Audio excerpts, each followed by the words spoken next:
Hello and welcome to Indies on Indie. I'm your host as always, Patrick Poe. Thank you for listening, subscribing. I'd absolutely love it if you would take the time to rate and review the podcast. If you're on iTunes, it's super simple. You can just click a button and that's how many stars you give it. You've done it. You've rated it. And that would make me really happy to see a bunch of 5-star ratings. I guess if you're not going to rate it 5 stars, maybe just don't. You can skip the rating bit, I guess. Wow. A lot has happened since we last spoke. I hope things are doing well for you. I hope it's going okay. I hope you're doing good, keeping positive, keeping the flame lit. I don't know. That was weird. I'm doing good. Thank you for asking. A lot's happened since we last spoke.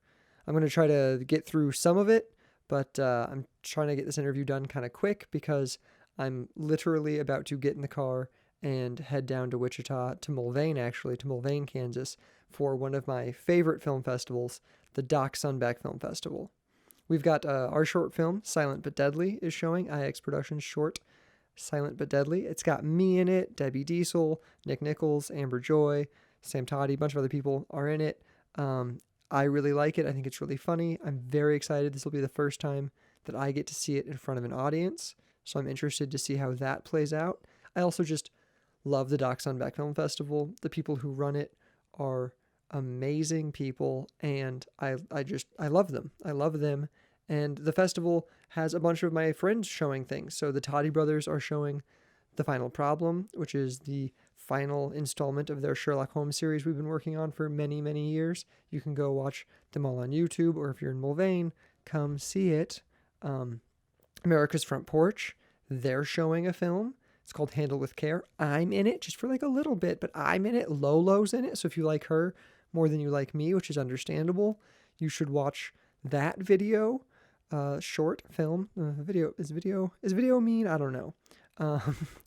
Also, Ben Schatzel, who's been on the podcast. He's got his film Dark Traces. We talked about it in his episode. You can go listen to that. Our friends from Illumination Cinema will be there. They've got a short film called The Broken Key that they made with some other people. It's also really cool.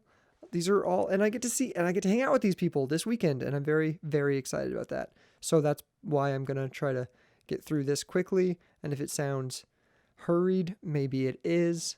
I apologize. It's okay though, because I want to get to this guest anyway, because I love him. But I've got some other things to tell you about before we get there. We've got Jokes with Drinks at Crystal Spot. That's this weekend.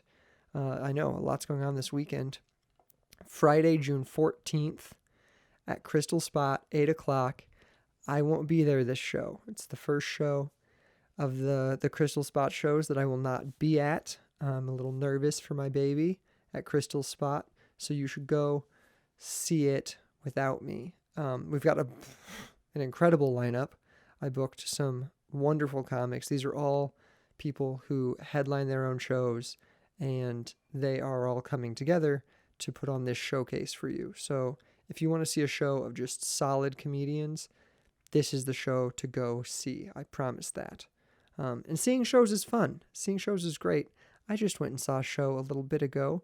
It's been a little bit, but I haven't talked to you in a while. I went to LA for a bit. Saw some shows there, but the show I'm trying to tell you about is Gulp. Gulp is written by Andrew Haggerty. It was produced by the Omnivores, a new theater company here in the Kansas City area. And there's a little tease I'm giving you right now for one of our guests that's coming up. I got to sit down with Liz Curlin. She's one of the Omnivores. She was a lead in the play Gulp, and she, by herself, not with the Omnivores, she's producing her own Fringe show called Hope Help Hotline. She wrote it. A good friend of mine, Lindsay Weaver, is directing it. I'm very excited about the show. I got the chance to do a little read-through of her play so she could hear what it sounded like from the voice of actors, and she had us give her feedback, and I was very honored and touched to be a part of that process, and I'm so happy to have her coming up on the podcast soon. Not today. Today's guest is somebody else, but you get to see. That's why you got to subscribe. You got to subscribe so you get to listen to Liz, but you also get today. See, that's what's great about subscribing. You never miss those good episodes, which we have many good episodes coming up. I guess I'll just talk to you about today's guest, because I love him. I love this conversation that we had, and it was very exciting to get him on the podcast because I'd only met him in passing before, and I really look up to him. I think he's incredible. I think he's an incredible filmmaker, and I kind of assume, which I do with a lot of people because of my own nervousness and insecurities, I assumed that he was above me and above wanting to come talk and chat with me.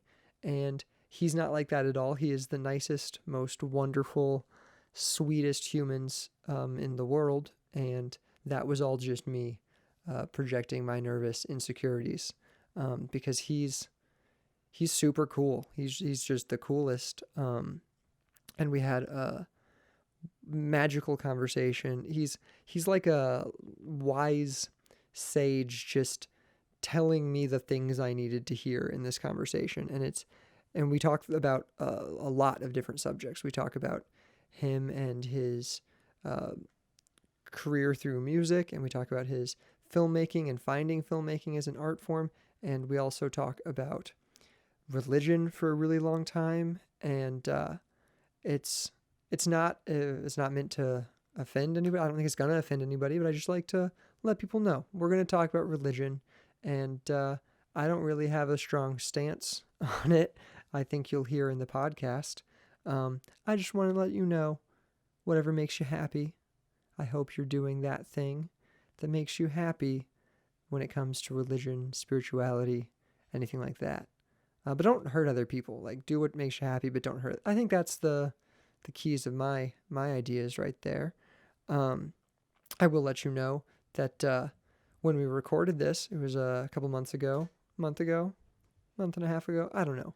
It was a little bit ago during the Easter Lent season. I know that because I say it in the interview. And allergies in Kansas City were crazy during this time. So he did have a bit of a cough going throughout the interview. So I tried to remove it as much as possible. It might be there a little bit. I don't know if it'll... I doubt you'd even have noticed it had I not said anything. Oh, well. His new film, Safe States, is now out on Vimeo. You can watch it.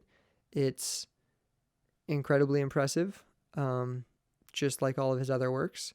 So you should go watch that after you listen to this. This is me and Anthony Ladesich.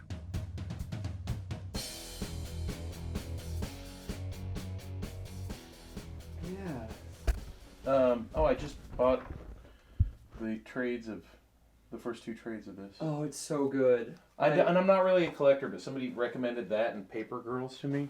I haven't read Paper Girls. So, yeah. I am 2 years sober from collecting comics, is how I put it. Oh, nice. Yeah. I collected when I was a kid. Like, I'm talking like... And I'm 46. So, let me turn this off. Yeah. So when I say kid, I mean like... You grade school. The good shit. Grade school kind of into... into like 7th grade. Oh, okay. And then I stopped. Maybe it went on into 7th and 8th grade. 30 years ago, right? It would have been like 80... The 80s. 83, 84. I mean like 80... Like Marv Wolfman. Early 80s. So I was born in 72. Okay. And I was into it probably from fourth grade to about 7th or 8th grade. Okay. So however that math works out. But so that's like 80s. It's like classic Teen Titans and. I was really into Moon Knight. Okay. Yeah. Daredevil before he was cool. Before he was cool. Yeah. Before Mark Waid got I was around for the first wave of Eastman and Laird Ninja Turtles. Oh. And like Fugitoid. I don't even. Fugitoid was a robot spin-off that was an Eastman and Laird thing that was a spin-off of and then Frank Miller's Ronin stuff. Oh, okay. And then as well as the I have a bunch first of those round, in like the the back first room there. issues of The Dark Knight, like the Yeah. individual books. Well, I mean, there's the trades behind you of The Dark Knight. Right. It's like I actually just gave my copy of the trades for The Watchmen to my niece, who's an artist.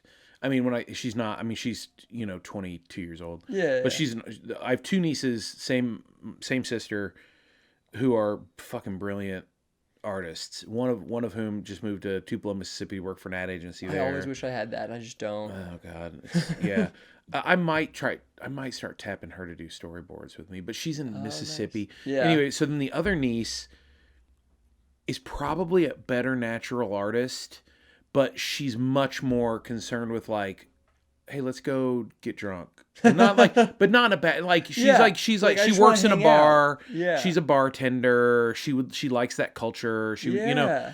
But she's probably a more natural artist, I think, than Mel is even. But Mel really works at it. So they were really easy to buy for on Gifts Christmas. for- Yeah, yeah, because so like yeah. every year, like I would go and I would spend, because I don't have kids and nor do I want them, and so I would go and really like dump $100 or more on art supplies for Melon and That's Abby, awesome. and you know what I mean, like Yeah. And then the other niece, I'm like, well, what is she into? I don't know. Like, she was kind of, are we recording right now? Yeah, we are. If this is okay. Yeah, it's fine.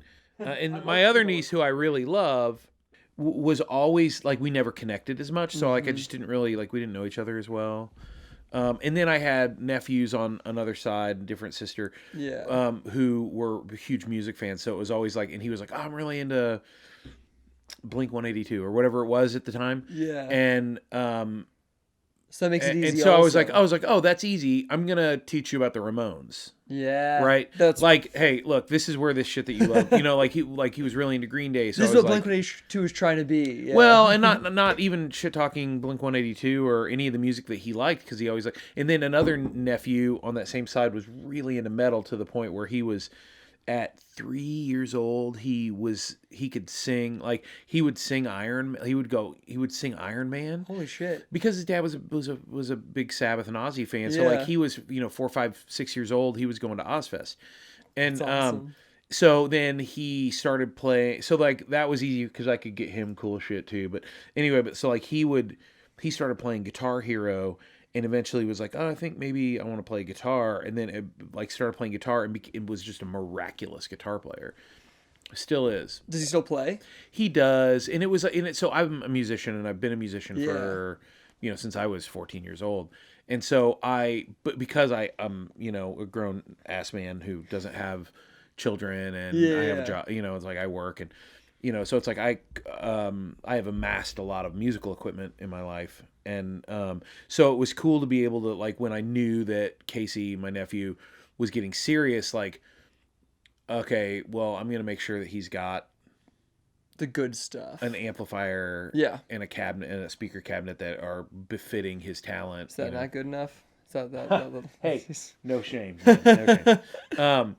And it's befitting my talent because I've had it for 10 years and I still can play one song, and that's it. Hey, that's So- great. Hey, but like it literally, I also, like, I have a plastic guitar amplifier made by Fender that's like it's like molded plastic, and it's this bit. It's like tiny. It looks like it's like smaller than a like a lunchbox. iPad. Yeah, it's like Yeah. like smaller than that even. It's like a anyway, and it's called a mini twin, and it's battery powered, and you plug it, and That's cool. cool. Honestly, it inexplicably sounds really, really great. Like, it's just there's a thing to it that but at home, because it's like every once in a while I'll turn on an actual amplifier and plug in my guitar and like really turn it up and want to express myself in that regard.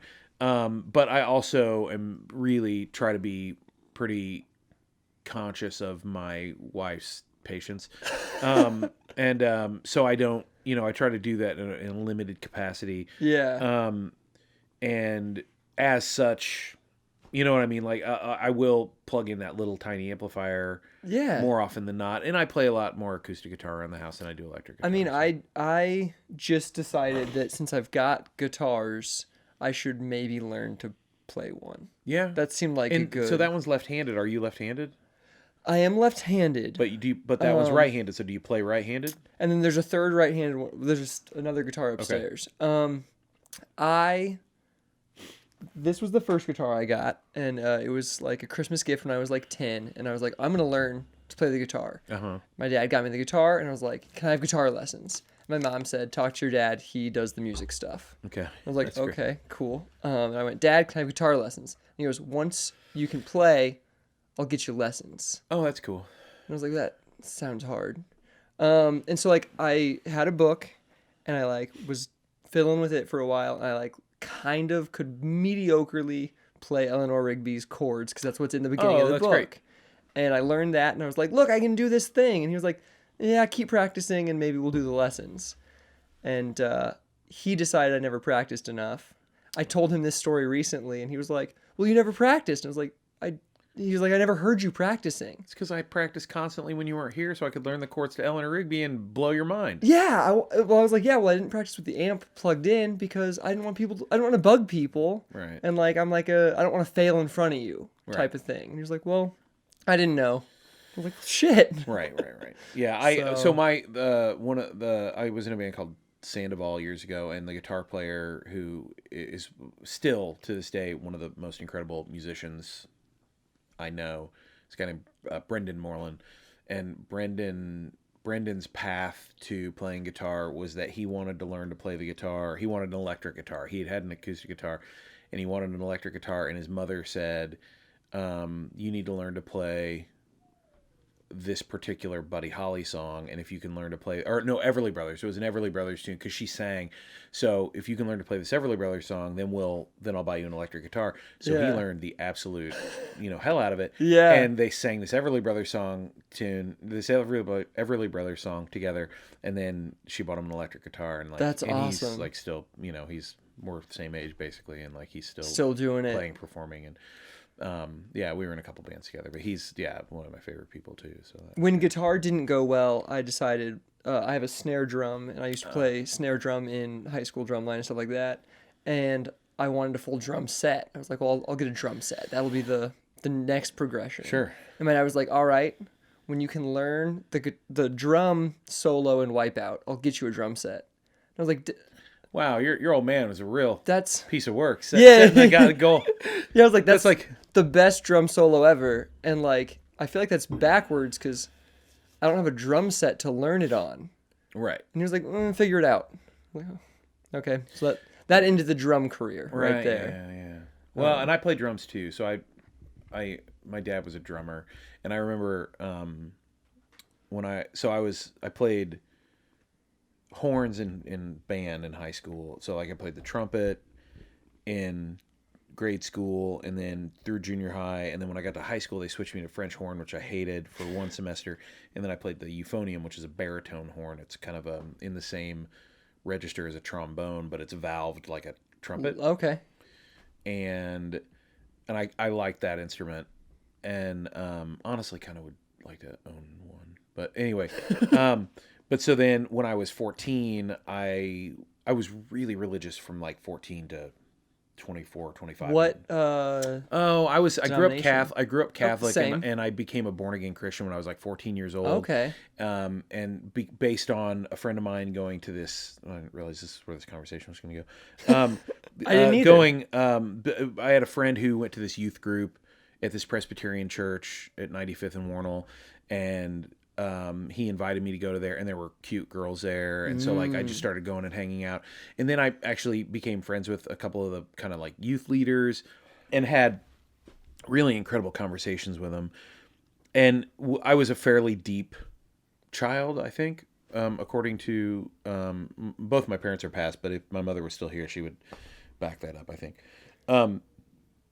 Not deep, like very like intellectually. I was kind of emotionally conscious. Both. Yeah.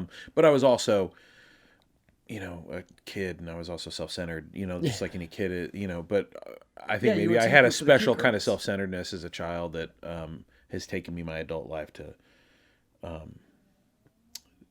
get under wraps, or to overcome. But but because I kind of genuinely generally had a fairly deep understanding of what I would imagine would have been like some sort of philosophical nature of the universe, it allowed me to then, the thing that I got excited about Christianity was just this intellectual puzzle of it, and like so it was less like religious ceremony and that sort of thing that really attracted me, and more Like just like deep theology. yeah, exactly. And but though I will, I'm not to discount the fact that like once I was in, I was like, I was as, and not to offend anybody, like I was as crazy as anybody that gets deeply into that.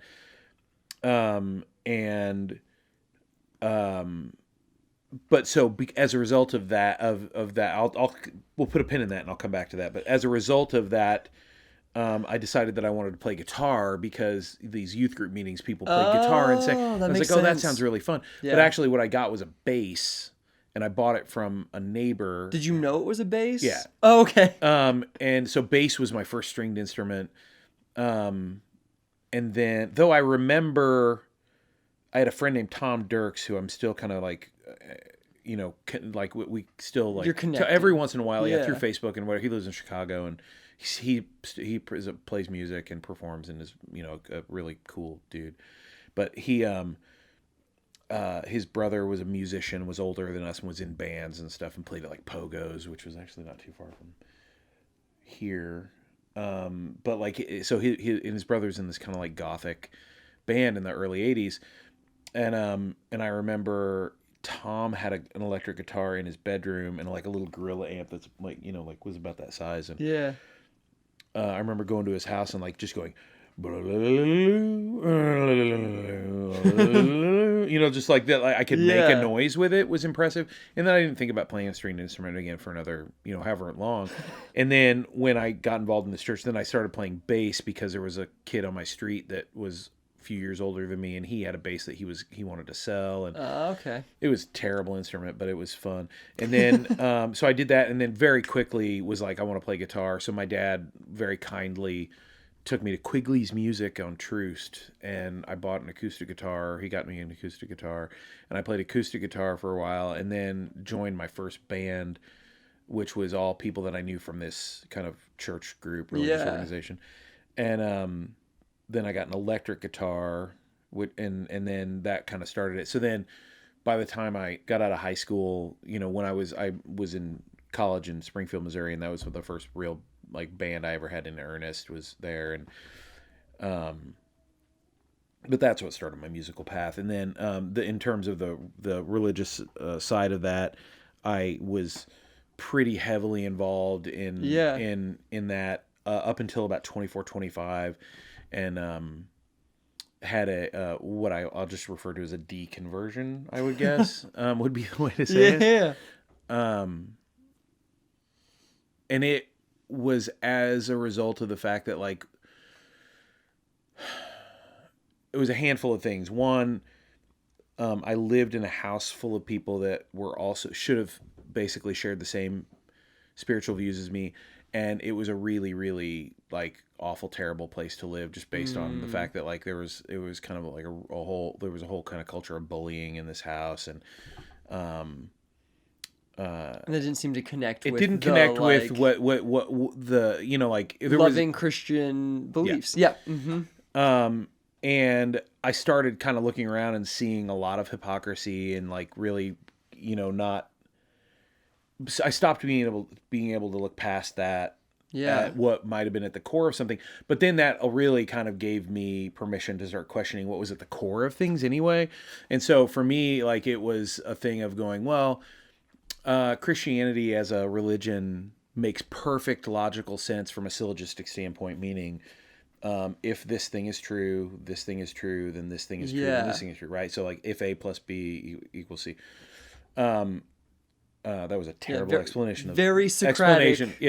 Logic. But I did come to that place where I was like, accept that in order to get to this first principle that you have to, like, if this is the truth, then these things follow. Yeah. That first one of if this is the truth, there were so many leaps of faith and like so much like, well, you have to trust and believe in this book that was politically motivated, written by men who were flawed, that were after political power, that were trying to control, like, so like at its core, I stopped really believing in the core dogma. Genuine, the genuine nature of any goodness in this book to begin with, because it just, anyway, so so I started kind of questioning those things, coupled with seeing a lot of hypocrisy around me, and then there was this kind of like slow 2 or 3 year period of time where I was like, I don't know about this, and then and then also I just like, I remember going to see, of all people, Johnny Cash perform at the Lead Center in Lawrence. Oh, wow. And this was kind of before the whole Westboro Baptist Church was as big a thing as it is now. And I remember seeing the Westboro Baptist Church there, holding up signs, and I was like, why are these people protesting Johnny Cash concert? This is really weird. And then... Why were they? Do you know? I mean, it was right after he started doing the American recordings, which were produced by Rick Rubin, who produced Slayer, so who knows? Oh, okay. Why do they do anything? I mean, I don't... Okay, you're right. Good point. And I remember like that being like a thing where I was like, nah, this doesn't really seem right to me. Like, this is like, I don't... And then there was another incident with them where there is a filmmaker in Kansas City named Tim DePape, and who at the time had made this movie called Shades of Grey that was about being gay in Kansas. And he interviewed Fred Phelps, which was kind of a real coup that he got Fred Phelps on 16 millimeter film. And and I remember going to the premiere of that film at the Tivoli Theater in Westport, and Fred Phelps' family protesting that, and the woman that I was with at the time was the first real, adult, relationship I had in earnest, and I remember she and I actually met years ago, through other stuff. She had gone through a deconversion as well. This becomes a pattern for me, but like, and then, but she was really like, she was much further along in her, in her belief, solid belief, in her solidifying her atheism, and so that was influential to me at the time. So it was like, I really, like, that relationship ended poorly, and I feel terribly about it, but like, I really will never be able to thank that woman enough for being at the right place at the right time for me, which is, anyway, so those were a couple of those things where I was like, I don't even like, I'm leaving this in earnest. Like, I'm actually like putting a stop to this, because I don't want to be in the same, I don't even want to, I don't want to even like, granted, we're playing in two different leagues of the same sport. I don't even want to play the same sport as these people. So there was that, and then there was and I can kind of remember, I feel like I might be over romanticizing this, but I really truly believe that the moment for me when I was like, that's it, I'm done, was actually right around that time.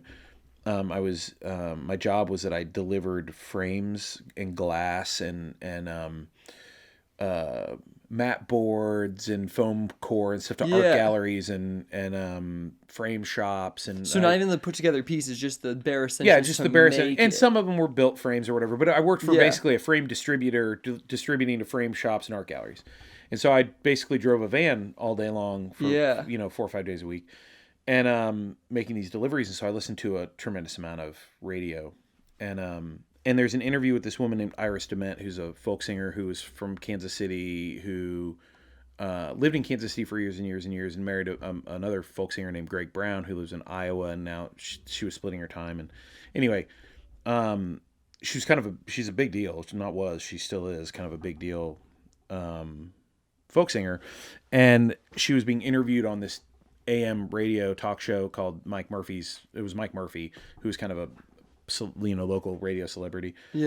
And so they were interviewing her, and then she played this song that she wrote called Let the Mystery Be.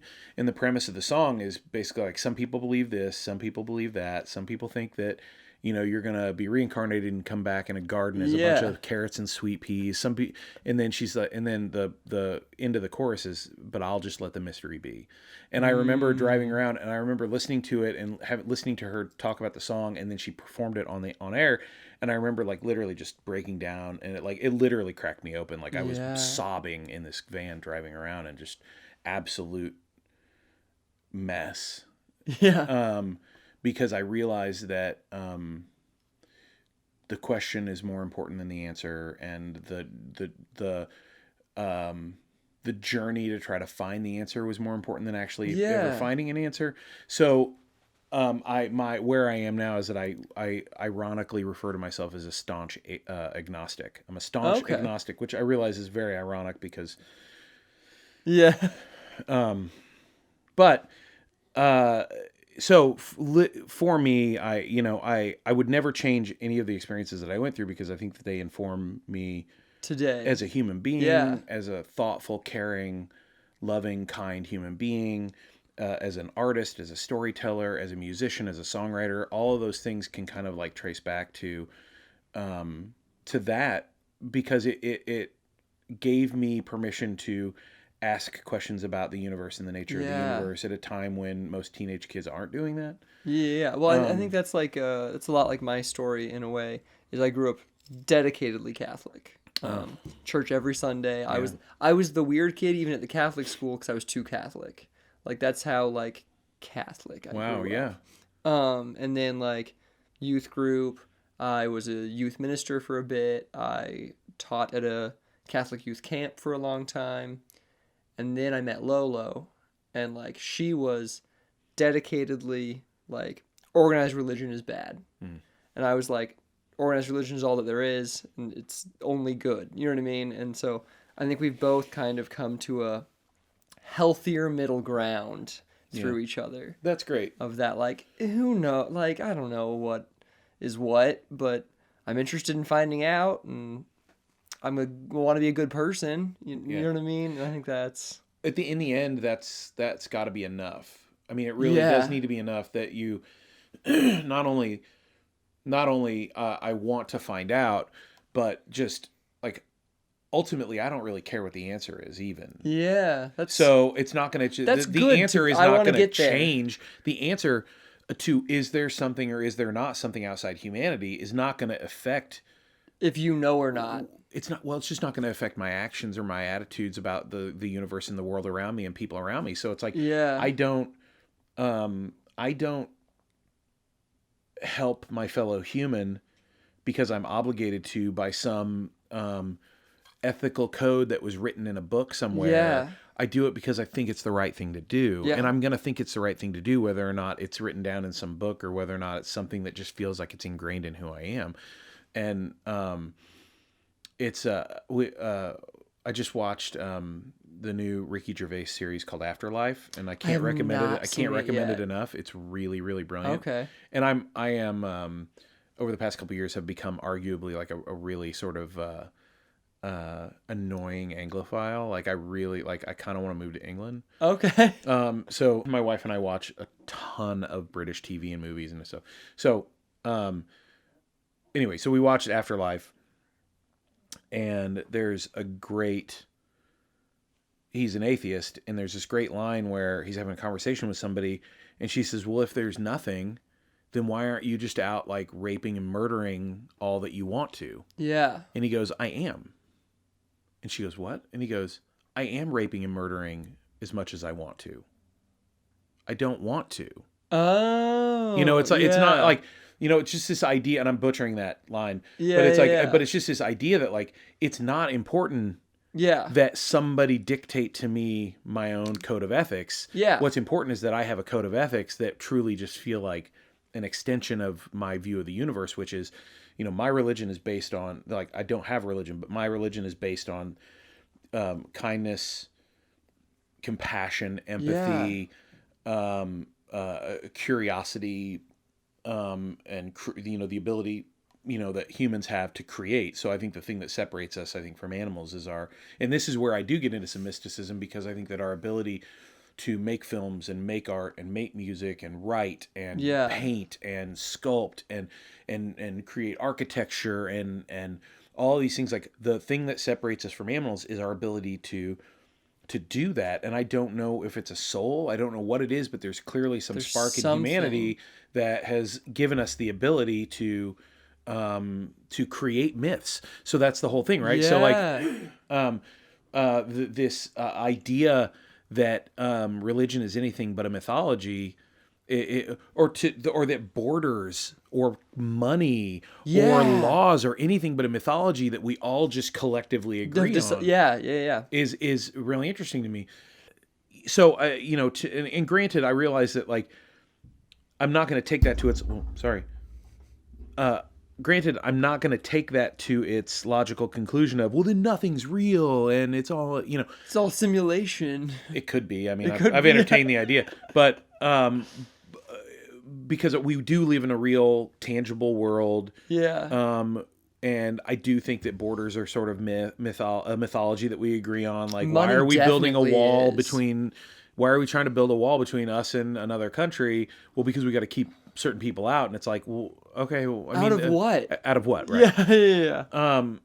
And that was a really, really just simplistic,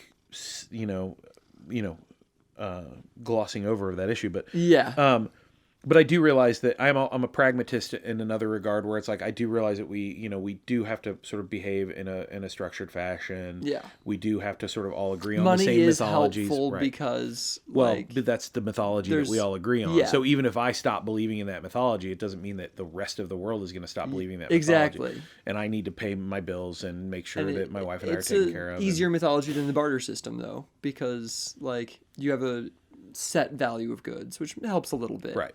But yeah, whenever someone's like, "Well, you need money, man. You need to make money," I'm like, "Do I though? Like, what is that gonna do for me? What's the money gonna do for me? It's gonna keep you out of jail, or keep you off the street, or it's gonna keep me a roof fed. over your head. It's gonna keep you fed." And those are all tangible things that we need. And so, because we need those things, then we have to buy into the mythology of money. And if you look back at, like, well, what was the tangible need? Or what was not tangible? What was the need that we had that led to religion? Well, we need to not go to hell. Yeah. Assuming that there is one. You know what I mean? It's like there was this, the creation of the idea of hell, or the creation of the idea of, is really interesting, because it's not in the Bible. Like, hell is not in the Bible. It came afterwards. And, like, even, the references to hell in Revelation, like, Revelations is not about the end times. It's legitimately an allegory about what's the political right structure at the time. Yeah. And the fact that so many people have bought into this whole angels and demons and devil and hell. Well, yeah, a lot of all that comes from Homer books. Yeah. Books that were written way later. Right. Like, any Lucifer myth is from Dante. Paradise Lost or Dante's Inferno, and you're just like, why have we decided that this is dogma that we teach within churches? Control. Because you're trying to control humans. Yeah. And true. And really, when it comes down to it, though, it's like, what? Let's just assume for just a split second that there is a God, and that it's the God that everybody sort of seems to accept is, the Christian version of something outside humanity. Yeah. And let's assume that there's no hell. But the idea that one would go and there would be a judgment, and whether or not you get to go to heaven or wherever else, it's like, what is the wherever else? Well, we have to paint a picture of wherever else so that it looks so terrible that people will then be swayed to do the things that we need them to do in order to go to the good place, right? Yep. And then, have you watched that show? I have. It's brilliant. Oh my god. But so then this idea of it's okay. Okay. Then the idea that, like, so to me, even like when I was a Christian, I stopped believing in hell, and I recognized that hell was simply the absence of God. So it's like, when you die and you go and there's some, like, separating of wheat and chaff, and you fall on the side of the chaff, it's like, well, what is eternity like? Well, eternity is like nothing. It's black. It's away from God. It's a cold, wet, dark place away from God. Or maybe it's, maybe it's a bunch of souls piling up in limbo, or maybe it's, the much more likely thing of, even if there is a God, that doesn't necessarily mean that there's an afterlife. So I don't know. I mean, it's. Well, I guess we're probably not gonna figure it out today, but like, again, like I think just the act of us having this conversation, is more significant to me than sitting in a church and having someone tell me, their interpretation of their something exact that was written decision down in a book. that you can't even communicate your opinion or your thoughts on, because it's not a dialogue. Church isn't a dialogue in any way. It's a monologue by one guy that we've decided is in power. Right, and we've decided that person has some insight into the true meaning of the nature of the universe, and it's like, man, come on. I mean, not believe me, I have friends who are, from that time period in my life that I was very religious, it's like I can count on maybe like one, maybe two hands, people that I'm still friends with that I'm like, oh, this is like, this person is still very spiritual, very religious, very much a part of their faith, and absolutely total, like, an incredible human being saint. who has a really great outlook. I have a friend, one of my best buddies from back in the day is an Episcopal priest. And he's like one of the most amazing, like, social justice people I know, and he's constantly speaking out, on his political views and standing up for people that don't have a voice. And it's just like, I appreciate that. With that and like the friends from that time, I think one of the most surprising things, and the thing that actually like led me the furthest away from Catholicism or organized religion, was that once I started to branch away from it and was no longer the church every Sunday, no longer the youth minister, starting to question, starting to make art that questioned even, and starting to like, our first feature film is really about like, what's the difference between theater and religion, and like, where could theater become your religion, and like, it's great, those types of things. And like, and we have a homosexual character in that film as well, and like, I noticed the moment I started like just questioning and thinking about those things, I lost all those friends. Wow. And so I was like, oh, if all of our love and friendship is based upon this core belief, and if I don't believe that, I'm no longer a part of the group. Sure. I don't know if I want to be a part of the group. Right. And I want to dig into that a little bit. But but my response to that is that I did as much to let go of those friendships as they did to let go of me, because I truly, it's like, look, I don't believe the same thing anymore. Like, I don't want to. I'm not going to invest the kind of time that I did before, because it's like, I need to invest my time in this other line of thinking, really. Yeah. But so Catholic. So I did grow up Catholic, so I feel like I have some agency over being able to have this conversation, or whatever with you. Not agency over, but ability to have this conversation. But like, man, insight. Catholicism, like, of all the insidious religions in the world, I mean, when you think about like the child sex scandals and like all the cover-ups and just the I mean, Catholicism is like, if you want to talk about Koch brothers and you know what I mean, and like just like insidious corporations, Catholicism is like kind of one of the biggest corporations in the world, and like it's built on money and back in the day, indulgences and it's like all that stuff, and to the point where if any other company had the same kind of situation with all the child abuse, sex abuse stuff, like, it would have been closed, donezo, never wiped off the face of the earth, and yet here it is still going and still having, the same kind of influence, and it's really just I don't know, it's just kind of an interesting. I completely agree. And it's so like interesting, and I don't know if sad is the right word, but like, because I like what's at the core of it. You know what I mean? But once you add the element of man into anything, things are going to get muddled. You know what I mean? So like, it's that same idea of like trying to look for what's at the core, and then not knowing if it's even important necessarily because it doesn't influence how I live my life. I appreciate that because I think, again, I think that if you break just Christianity in general, Catholicism as well, down to this idea of the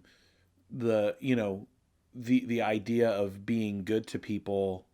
Yeah, exactly. You know what I mean? Being charitable and being good to people. Not charitable is a bad word, but like being kind and good to forgiving, loving. Right. Yeah. Yeah, but at what time was the church ever that? I mean, look at the Crusades. Look at the evangelical religious right movement, and it's like, where is that? Yeah. In any of that? Yeah. And it's like, well, yeah. So to me, I would consider, like if you look at in Kansas City, like Operation Breakthrough was started by nuns who were actually, I don't know if they were asked to leave their order or if they left their order because they were told to stop doing this ministry that became Operation Breakthrough.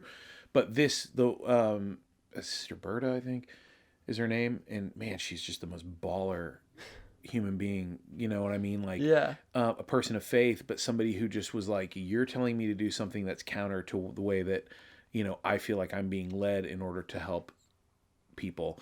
So I'm not going to listen to you. I'm going to listen to, the greater good. Yeah. And so it's like, you can constantly kind of point to those people. And so like, my wife is much more of an atheist, I think, than I am for sure.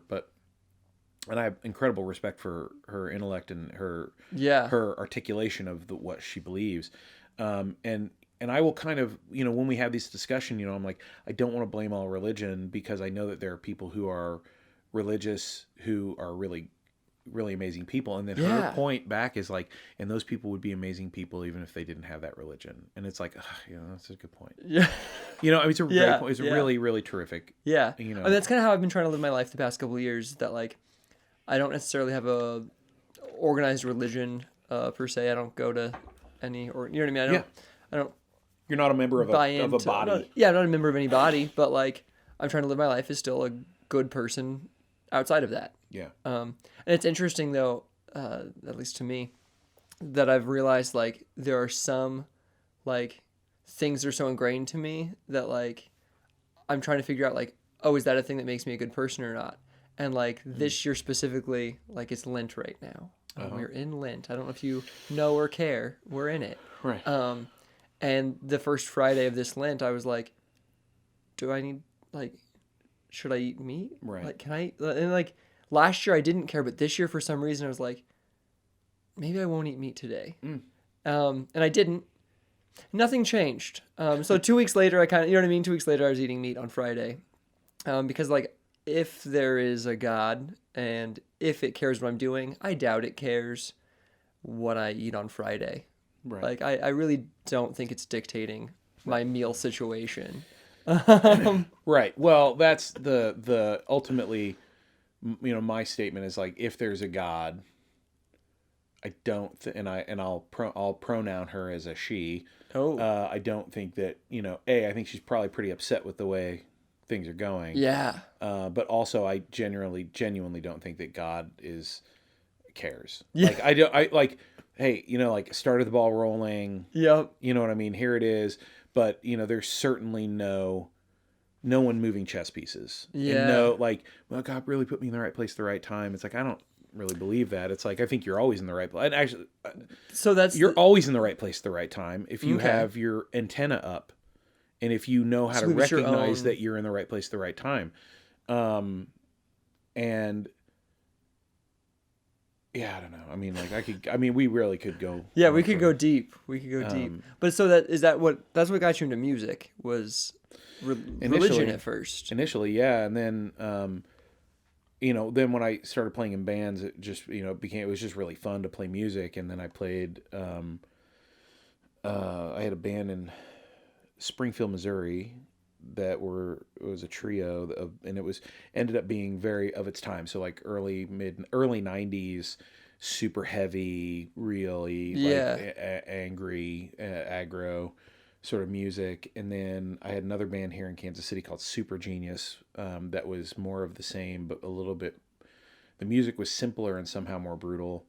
And then when I decided that I wanted to make music that was more accessible to myself, even not even like accessible to anybody else, but just like, you know, it generally, that music tended to be, and I'm talking about like really riff oriented, like Soundgarden and Helmet and Quicksand and, you know, bands that were just really just heavy and sort of, you know, kind of post hardcore. Yeah. That music really tended to be like one of the names for it, you know, was math. It's math rock, and so now I think math rock sort of sound. I think it became something else, but to us, what that meant at the time was that it was that learning to play like coming up with like, oh, I'm gonna come up with this riff that's in 7/8 time and not 4/4 time, and then I'm gonna pair it. The chorus is gonna be 4/4.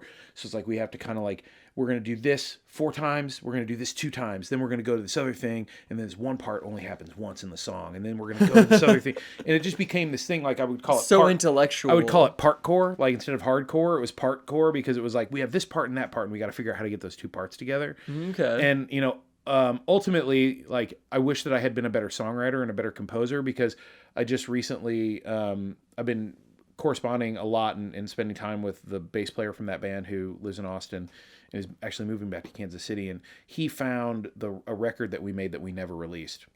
Oh, wow. And so we've all been listening to that. So is that going out now? What's that? You're releasing it now, right? No. But I'll happily share it with you if you want to hear it. Oh, man. But it's one of those things for me where I'm like, oh God, like all of these individual, like there were in these 8 songs or whatever it was, like there was enough material for 6 records, because it was like we would put so much in one song that it's like, man, like if I had been a better composer and I'd been able to figure out how to like make this one riff, you know, go together with this one chord, you know, like, yeah. I could have done it. I mean, we really could have, you know, stretched that material further, but also it would have just been a much more pleasurable experience to listen to. But so I got tired of that, and based largely on hearing bands like Uncle Tupelo and this band Blue Mountain. And Uncle Tupelo, when they broke up, they formed 2 bands, Sunvolt and Wilco. And so the Jeff That's Tweedy, why I've heard of Uncle Tupelo. Okay, Jeff Tweedy. Okay, there we go. And because at first I was like, that sounds so familiar, but I think he's like reaching outside my knowledge. But there it is, Jeff so that's Tweedy. it, yeah. So they were bands that really drew on this kind of like rural tradition of kind of like old time folk music, and then paired it with punk rock. So it was like 2 things that I really loved. So it was this ability to kind of like have a song that had a discernible sort of folk tradition in terms of its structure, but playing it in a way that reminded me of bands like the Minutemen and Firehose and even like a band like Nirvana, where it was like, and the Pixies, where it was like things that's like the verses were super quiet and then the choruses would be really loud, and then it was like you'd kind of like play and then stop and then play again and stop and play again and stop, and Uncle Tupelo really kind of synthesized that in a way that nobody else really had quite at that time. There were other bands that were considered cowpunk bands, but Uncle Tupelo really pioneered a certain sort of angular sound, and that was super influential to me. And they also were influenced by the bands that I loved, which were like Creedence and Neil Young and all this punk rock music, and then they were writing songs about working class, blue collar, you know, heroes and anti-heroes and people that would, you know, that were brokenhearted. And so like once I started down that road, I've been, you know, like the music, my last band that I had was called the Hardship Letters, and it's like there's just this continuum from that moment in like 1994 to now, where it's like I've just been honing my craft as a songwriter, trying to create characters and write cinematic songs about people that are brokenhearted and do terrible things to each other, and or the aftermath of somebody having done terrible things. You know, it's and it's largely sort of, they're all love songs, but they're all really brokenhearted love songs. Okay. So, generally speaking. So is music where your like storytelling started, you think, or? Probably.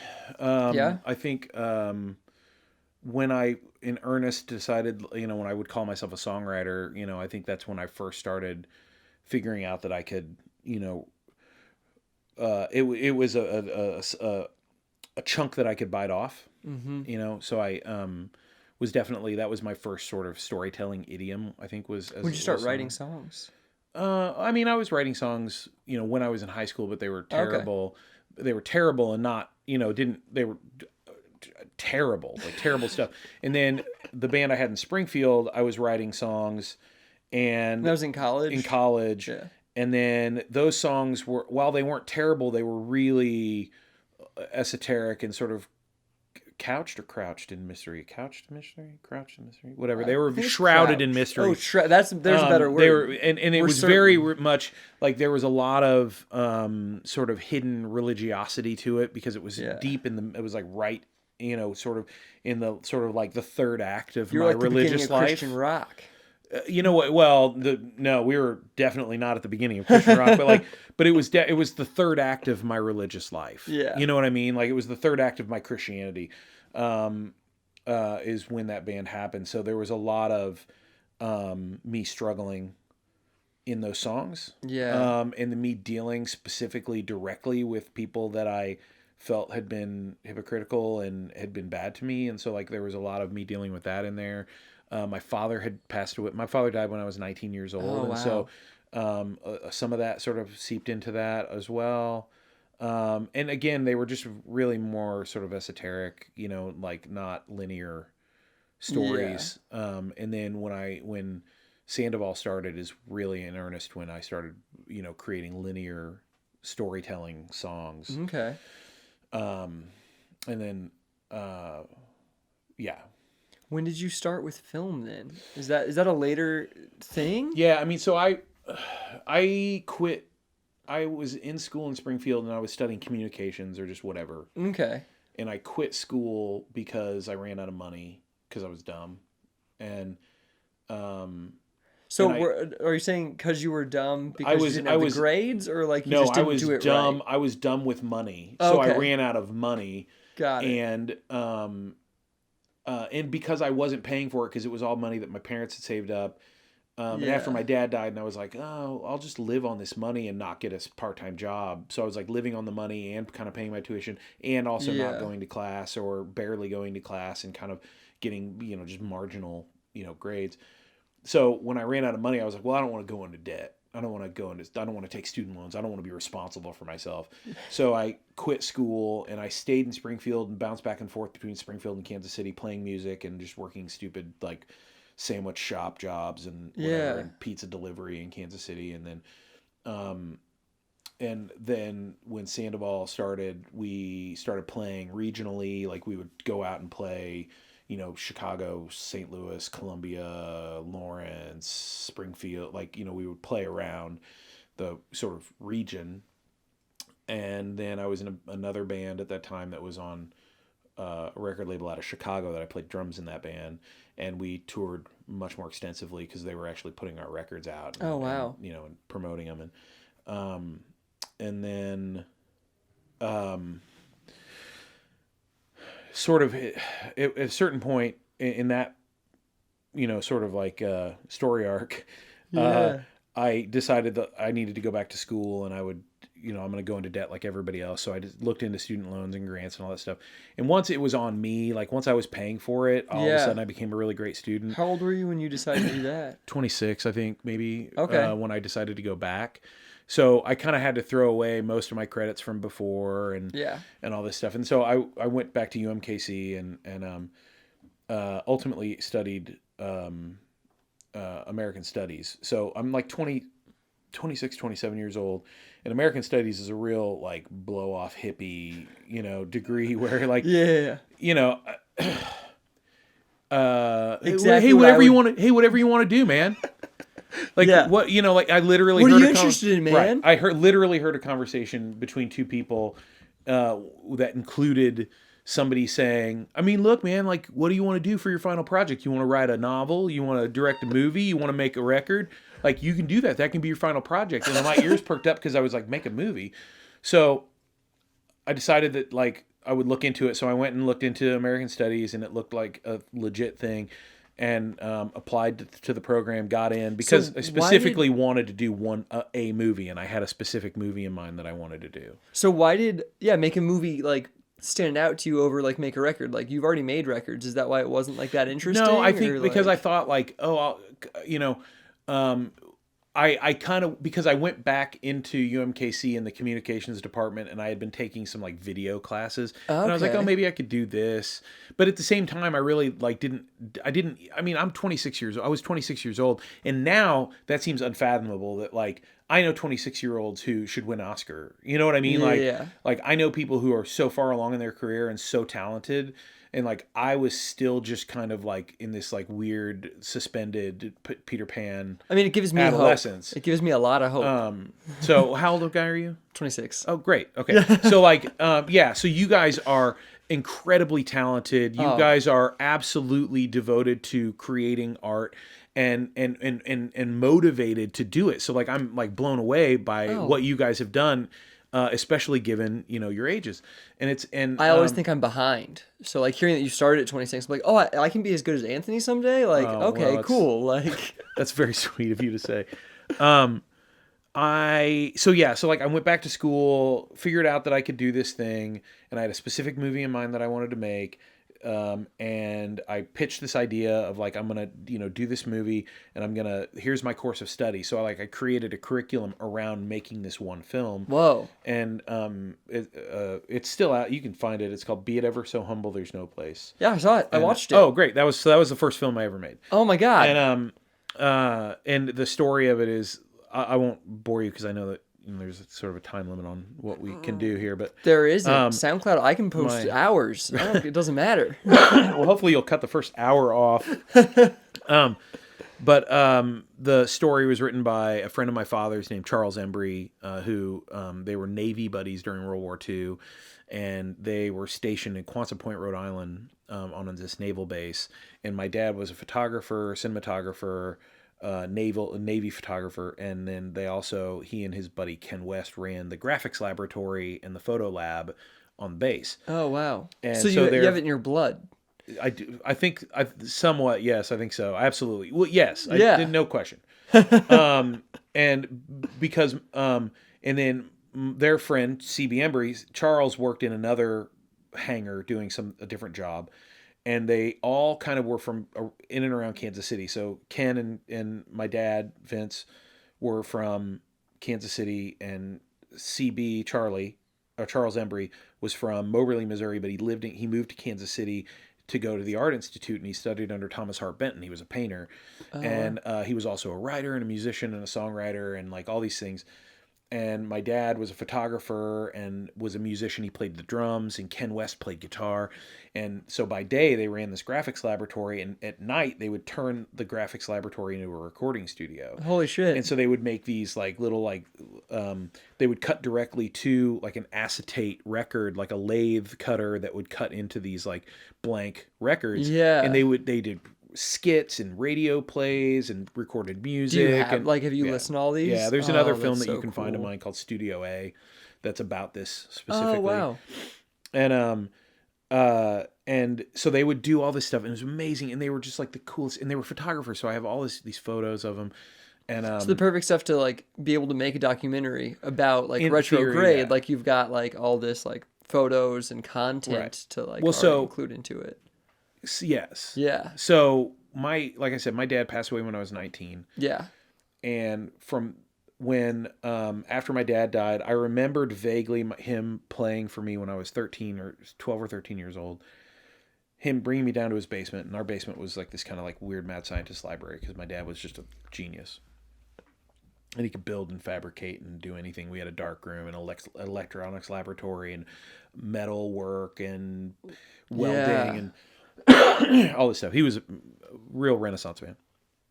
And I remember him bringing me downstairs and going, "Hey, I want you to hear this." And he hit play on this reel-to-reel tape.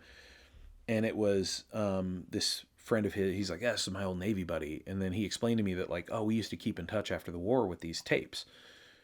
And that was kind of barely all I remembered. And then the other thing that he said was that, "Oh yeah, he was friends with Scatman Crothers." And so I knew Scatman Crothers, and Scatman Crothers, for the younger listeners, if you ever saw The Shining, Yeah. Scatman Crothers is the older black man who was the caretaker of the hotel in The Shining, and he was in a TV show called Chico and the Man, and he was in uh,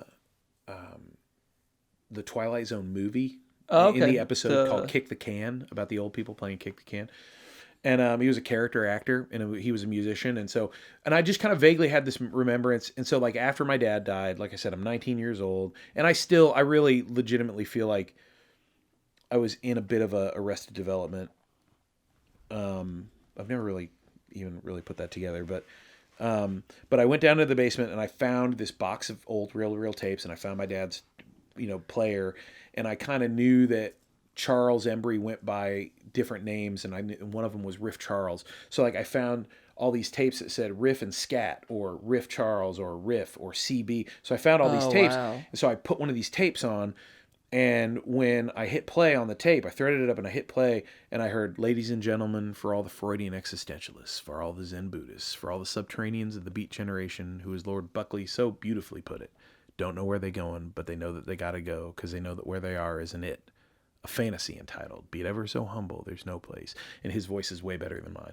And I just remember, like, hearing this melodious voice saying these incredible words that, like, I'd never heard anything like it, and it absolutely just, like, completely blew my mind. And so I put that, so it's this, that's what became Be It Ever So Humble, There's No Place. Yeah. Was this, so I and he goes on, and I later found out it was a story that he published in Esquire magazine in Okay. like 1951 or something, and I think it was 1951.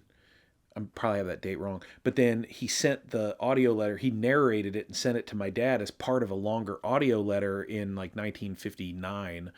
That's incredible. And so the rest of the audio letter, so he finishes the story, which is like 5 or 6 minutes long, and then at the end of the story it finishes up, and then you just hear this like chair creak, and he goes, "Oh, Mom, let me sit down here, boy, and really get this show on the road. Grab your coat, don't forget your hat, leave your," and he's playing piano and he's singing. And so then, like, the rest of this tape of this like 20 minutes of 30 minutes of material is him singing songs, playing piano, and talking to my dad, like, "Hey, Mop, how you doing?" He called my dad Mop. "Hey, Mop, how you doing, man? What are you doing with your time? You still got that boat? Are you boating? What are you doing? How you doing with the chicks, man? Like, how's things going?"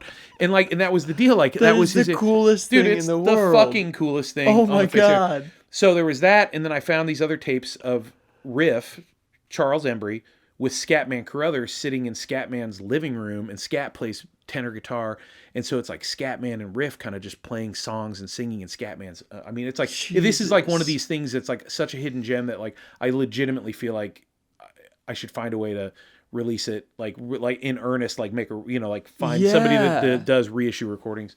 Yeah. And because it really is just because like, I'm interested. I want to like. It's now a I just time wanna, capsule. Yeah. It's a time, if nothing else. But dealing with the death of my dad as a 19-year-old, kid, when I was in Springfield and just like whatever, I had this cassette and I would listen to it over and over and over and over and over and over. I'd listen to it thousands of times, and I would listen to it as I was falling asleep, or I would listen to it in the car, or I would listen to it wherever. And so listening to it thousands of times when you're falling asleep from 19 years old until 27 when you decide to make a movie about it. Yeah. Like, I knew every single frame. I knew exactly what it needed to look like. And I used the audio that was recorded in 1959 and then shot 16 millimeter film, and had Bobby Watson, who had just gotten to UMKC, play the ghost of Kansas City. And my roommate, Josh Mobley, played the narrator, and and we shot it in the Mutual Musicians Foundation, and it was this really magical combination of like material and execution that So it says written by C.B. Embry. That was my dad's friend. Yeah, That's did you contact him? I contacted him, got permission to use it, and then I think he was like, "Sure, whatever, kid." But he didn't like help you like translate it to absolutely not film. No, absolutely not. And to the point where when it was finished and I put it on a tape and I sent it to him, he lived in California. He sent me, and I still have all these letters. He sent me these incredible letters, and he was just still as eloquent as he ever was. And he sent me these incredible letters about, specifically when I sent him the movie, he said, "I don't know how you did it, but when I watch this film, I'm not sure that that's not me on camera." and he said, "You have." I'm trying to think of how he said it. He said, "You have created alchemy. You've turned my lead into gold." And I just like, I mean, I'm kind of getting a little emotional now just even talking about it. But because in a world where I didn't have my father's approval, I had the approval of my dad's, one of my dad's best mates. You know what I mean? Like, and that to me meant more than he will ever have known. And he passed away last year. Oh man. And we corresponded and stayed in touch, off and on over the years. But like, it really, like, I really did kind of, he was kind of a surrogate, level of approval. Yeah. When in place of my dad. So that's incredible. That's like, that story is just like, that's how I got into film. Oh my God. That was the first movie I ever made. And it was my thesis film for my American Studies degree. And then when I graduated, I really loved Kansas City and I really loved documentary. And so I did a TV show called, Kansas City Crossroads. I'm sorry. And I just cut you off. I didn't want to stop you from what you were saying. But that was basically how I got into it.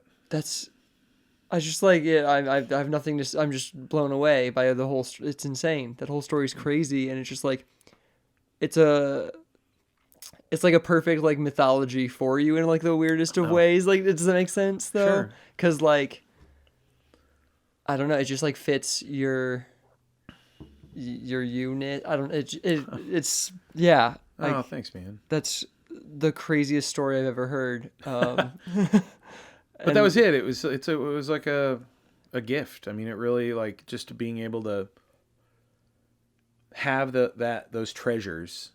Yeah. And so whatever spark, again, like we go back to this thing, what is it that makes us, humans separate from anything else? And it's not much. Yeah. Except that, maybe we create things. Yeah. And so just kind of figuring out that, like, maybe this was a way that I could create something and put it into the universe would be, very cool, Yeah.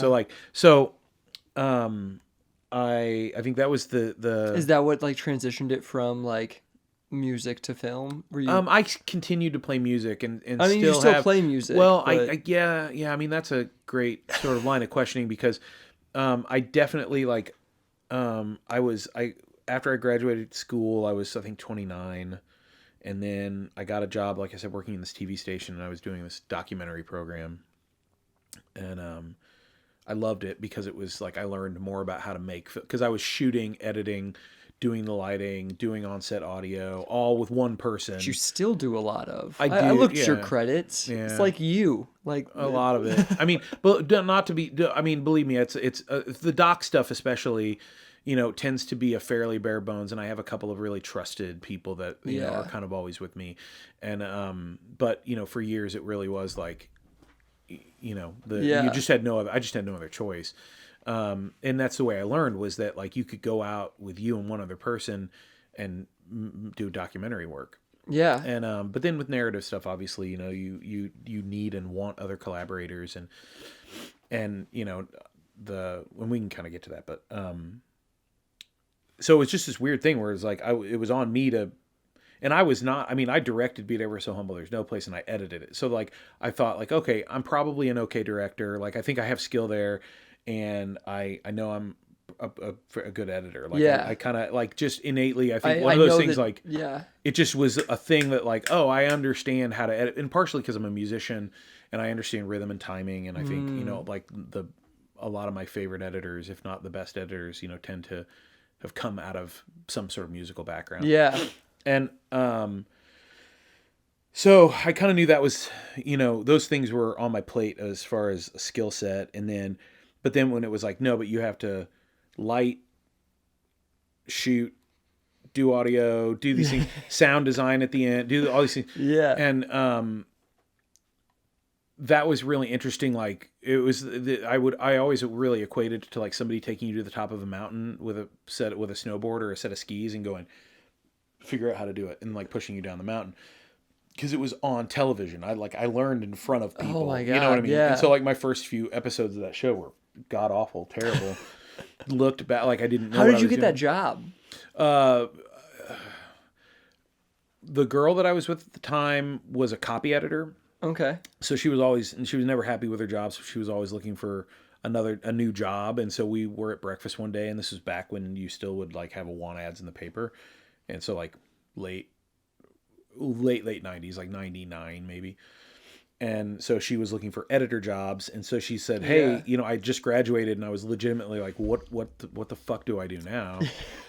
Pardon my French. Yeah, no, you're good. What do I do now? Like maybe I'll go to law school and go further into debt and why law school? Because it seemed like a thing that paid a lot of money, and like I had it's a no thing idea. People did, don't know. Well, her dad was a lawyer, and I was like, well, maybe I'll talk to Chuck and see, if what he thinks. And he's like, don't do that. He's like, you'd be a good lawyer, you'd hate it, but you'd probably be good at it, but you would probably hate your life. And so she said, the like musician, like filmmaker kid. It's like maybe I'll be a lawyer. Right. Well, I like to argue. You know what I mean? Like at the time, I was very defensive and very much like you're very eloquent, so that's helpful. Well, that's a kind vote of confidence. That's a kind spin on me bullshitting my way through life. So she was like, "Hey, look at this," and she like there was an ad for, videographer, editor, whatever. Yeah. For Channel 41 for this documentary show. And like I said, I love Kansas City history, and so I applied for it, and they gave me an interview, and I walked into the interview, and I think I said something that equated to, you're going to find a lot of people that are more qualified to do this, but you're not going to find anybody that's going to love it, that wants to do it more. Yeah. And it's, it's like anybody that's more passionate about it. Yeah. And so they're like, okay, we'll give you a shot. So they gave me a freelance gig. I got paid, $150 to go, or something like that, to go do one shoot. And again, it was terrible. Like I was terrible at it. But the woman who was the producer liked me and saw your dedication. Saw something. Yeah, she saw something in me, which was great. And I learned a lot from her. And ultimately somehow got the job. And so the guy who had the job before me ultimately became one of my biggest mentors as a filmmaker, especially in the doc world. He was a brilliant, he was incredible, shooter, knew how to light things, was a great editor, and just like really, really knew. And but he was a television guy, never made films necessarily, but he had spent a lot of time doing sort of doc style stuff, and that was really where where my head was. And then I started doing my own work on top of that, and then so like my life's always been like, there's your work, and then there's your life's work, and so I've always figured out how to like pay my bills with my craft whilst continuing to make work that I would consider to be my life's work. Yeah. And whatever, it's a couple TV stations, a few production houses, realizing I was a terrible employee. Like I'm not suited to be under anybody's jurisdiction for longer than a job. You're good to work for yourself. That's what you're saying. Good to work for myself. And I didn't know that I would be, and it really did scare the crap out of me. And I got laid off from a production house here that's no longer in existence. And it was because I think I rocked the boat a little too hard in terms of and this goes back to religiosity. It was a faith-based company that I felt was doing something that was counter to what they said that they believed in. Yeah. And, me being, like being the agnostic atheist, or, like sort of like sand in the gears that I was like, hey, this is kind of bullshit, Yeah. And, and I don't know that anybody would even to this day admit that that's why I got laid off, but it was like within a week of, week or two of me really starting to push pretty hard about a couple of things. It was like, maybe it's not such a good fit, Maybe you just don't fit in this environment. So I got laid off, and another film person here in Kansas City named Scott Jolly had worked there and had also been laid off from there, if I remember correctly. And I didn't know Scott really that well at all. And, but I knew him well enough that I had his phone number, and I did know that I was driving away from, I feel like I was driving away from the building when I called him, but it was probably later that day or something. But I called Scott and I was like, guess what? And he's like, oh, really? And I'm like, yeah. And he goes, you have a pen and paper? And I'm like, yeah. And so he goes, okay, take down these names and these numbers. And it was like the names of all of his clients, and he wasn't, so Scott's a Steadicam guy now, and he does Steadicam and drone, and he was a jib operator. He owned a jib. And but at the time he was definitely doing more general, like he would grit for people, he would just be a camera operator, he would just, he would do all these things. And he was much less specialized, so it was like he was legitimately giving me the names and numbers of his clients and contacts that were people for the that jobs like he didn't want to do anymore. no, it was just to help me, just because he was like, hey, call these people, tell them you know me, and you know what I mean, maybe they'll have some work for you. And so it was a really kindness. He did me the biggest kindness, because I called, and a couple of those people became kind of my biggest clients for like the first couple of years of my freelance career. And like, I'm sure that because I was getting calls, maybe Scott wasn't, but it was like, I think Scott's just like this really lovely, beautiful human being who I will love to the day that I die, and thank forever for that kindness, because I just don't think he cared. I think he was like, hey, you know what? There's plenty of work to go around, and I think that's a mentality that we all need to encapsulate more. Is that like there's enough for everyone, just in the world, like in a world view mentality. There is enough for everyone, because I think a lot of people, and even myself sometimes, like it's hard to watch like others succeed, because you're like, well, I'm not succeding. But their succeeding doesn't mean I can't succeed. They're not succeeding like, at my your expense, right? Yeah, exactly. Yeah, that's it's operating out of a what's the word for this? You're in. Please compress this down. It's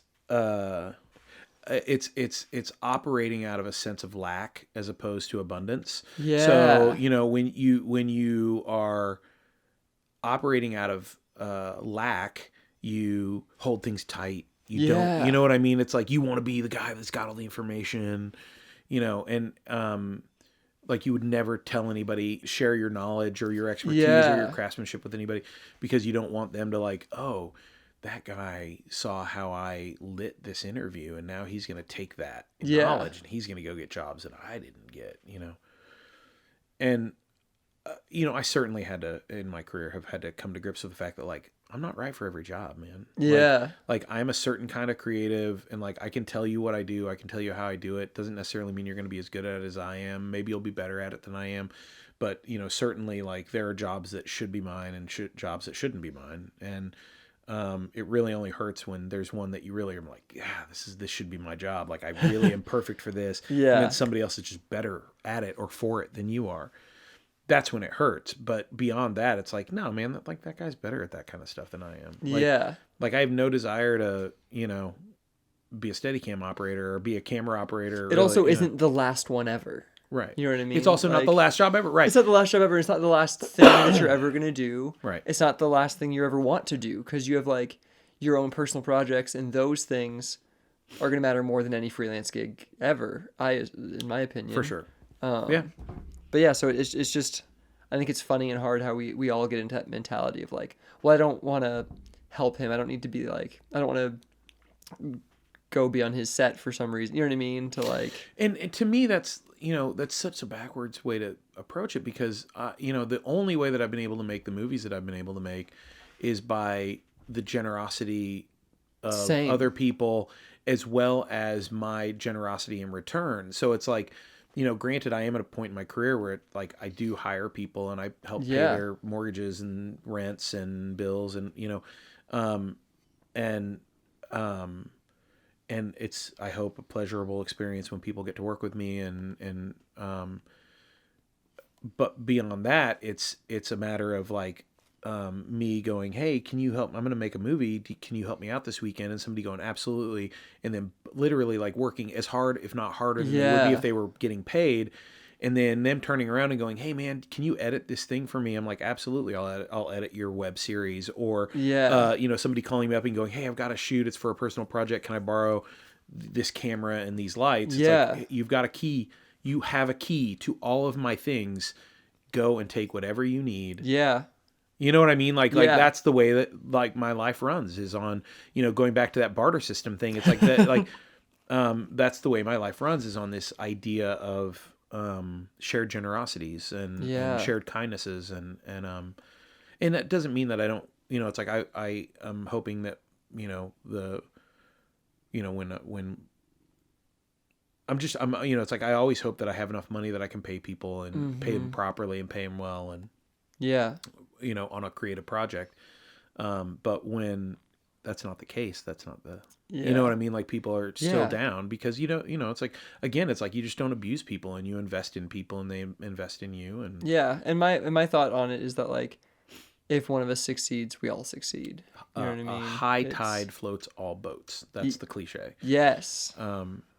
And I agree, but it's like, we don't know each other that well, but it's like, No. I watch, it's like, I kind of see, social media and I see kind of from afar that like, that's really the world that you and Lolo have created for yourselves, is that like, you do have a really dedicated, team of people that all back each other's play, know, and it's like, I admire that a lot. And I think that, people, it's like funny because I hear people say stuff like, man, this town's so cliquey and, and like, I'm never going to get into that person's, crew. And it's like, well, okay, well, cool. Build your own. And like, you'll have your own team of people. Like, you can be part of mine. Like, your own, like, I'm also not a part of anybody else's, you know what I mean? Like, thing, like, other than the people that my circle of people that I work with. And that's something that I've loved about like this podcast is that like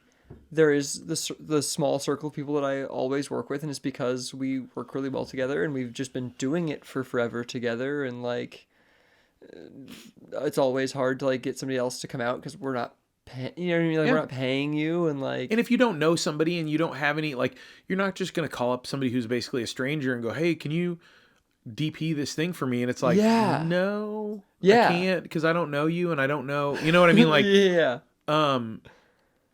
but if you call up that person and you say, hey, listen, I really, really love your work. I've seen some of the stuff that you've done. And the next time you have a shoot, like, I would love the chance to either just like maybe come be a camera PA. Yeah. Like, I don't even need to be the AC. Like, I'll just grab lenses. I'll get, it's like, I'll make sure you're taking, like, I would just love to watch you work, and I really appreciate what you do. And, and you seem like a really nice guy, whatever, or girl. Yeah. Person. Really nice person. And, and maybe they'll call and say, hey, you know what? Actually, I'm doing a short and, we could use an extra set of hands. And you go, great. And you go out and you invest your time in somebody else's thing. And then all of a sudden they do know you. And then you do it a couple of times. And then you can call them and say, hey, listen, like, you're not calling it a favor, but you're just saying, hey, I'm doing this thing and I could really use some advice. Yeah. You know what I mean? Like, how, like, I have this scene. I think it's going to be really challenging. How would you suggest that I go about this? Or, whatever. And I'm really busy, and so it's like my ability to be able to go help on somebody's shoot is pretty small at this point. But I will absolutely, like, there are, 4 or 5 people that have a key to my locker, my gear locker. And, they tell me that what they need and they can have it. Yeah. Without question. And that's incredible. And that's great that you do that for people, because you are incredibly experienced and great at what you do, honestly. I've watched a lot of your stuff and it's all incredible. And like, I get this feeling a lot when I'll see like something that's like, I don't know if you have this for music or for any of the things that you do, but like you'll see a movie or listen to a song and you'll be like, man, I should just quit. Like, that's good. Like, sure. That happens to me all the time. Yeah, that's just so good. Like, the movie Hearts Beat Loud really resonated with me. And I was just like, all right, well, I'll never make a movie. I love that movie so much. Yeah, I was like, I'm never going to make Hearts Beat Loud. Okay, cool. I love that movie so much. But, like, seeing your work, I watch it and I'm just like, God damn, the way that he lights and frames his shots. I'll just quit. I'm just going to quit. I should, like, you're so thoughtful and good at it. And that's the thing that I really want to, like, I think that's 2019 for me, is to, like, learn to, like, light and frame my pieces better and to, like, work on developing that skill as a cinematographer more than anything else, because, like, I really like, and so does Lola, we really like being the person that, like, is, like, we like running camera and we like picking those shots, but it's just, it could be better. You know what I mean? I know it could be better, especially seeing your work. I'm like, it could be a lot better. So I think it's incredible how much you've mentored other people that I know even. So that's Man, all. thank It's just you. it's a compliment, I guess. No, I appreciate. I'll take it. I appreciate it very much, and it's I think part of it for me is I try not to be too terribly prolific. Yeah.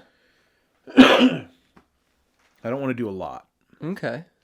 Or I haven't. You take done your a lot. time with the I want things to you're take. doing. Yeah, it's like I want to, just be methodical about what I put out, and I have a lot of ideas that ultimately I could bang out and just be like, yeah, let's go do a short tomorrow. Like I've got this idea, and I will tend to vet things out pretty thoroughly and try to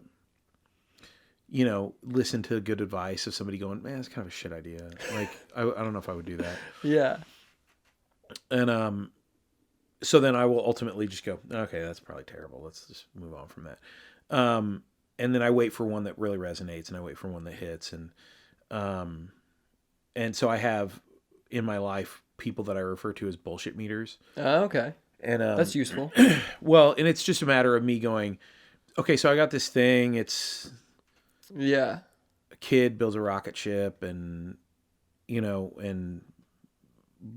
da da, goes to space. and then it's like, yeah, man, as long as you avoid this, like that sounds like a really cool idea, or whatever it is. And like ultimately with Icarus One, like I had two people who really were instrumental in kind of like, it's funny because I had like 4 people that I asked advice from on that movie, and ultimately I had 2 different scripts, and I think I probably had 14 or 17 different versions of the story, and but I had 2 different versions of a basically finished script. Yeah, and one of which was a much more Spielbergian sort of like kid has a conversation with the dad, and dad's like your mom, the mom had died, and like it was just this kind of thing. And then I had the version that ultimately became the movie, and I had 2 people that were like, man, I really like the one with the dad. Like it's great, like it's really got my emotions, and really like whatever. And then I had 2 other people that were like, yeah, that one's kind of bullshit. Like that one, like you're ruining it. Like you're literally gonna ruin the germ of a cool idea. This is a way cooler movie, and it's got a lot more nuance to it. Yeah. And I was like, oh, but I really like the thing with the dad, because like I've got dad issues, and and ultimately it's like I just kind of listened to what I mean, like the people who steered me away from this Spielbergian version of it, and ultimately I'm really happy with the choice.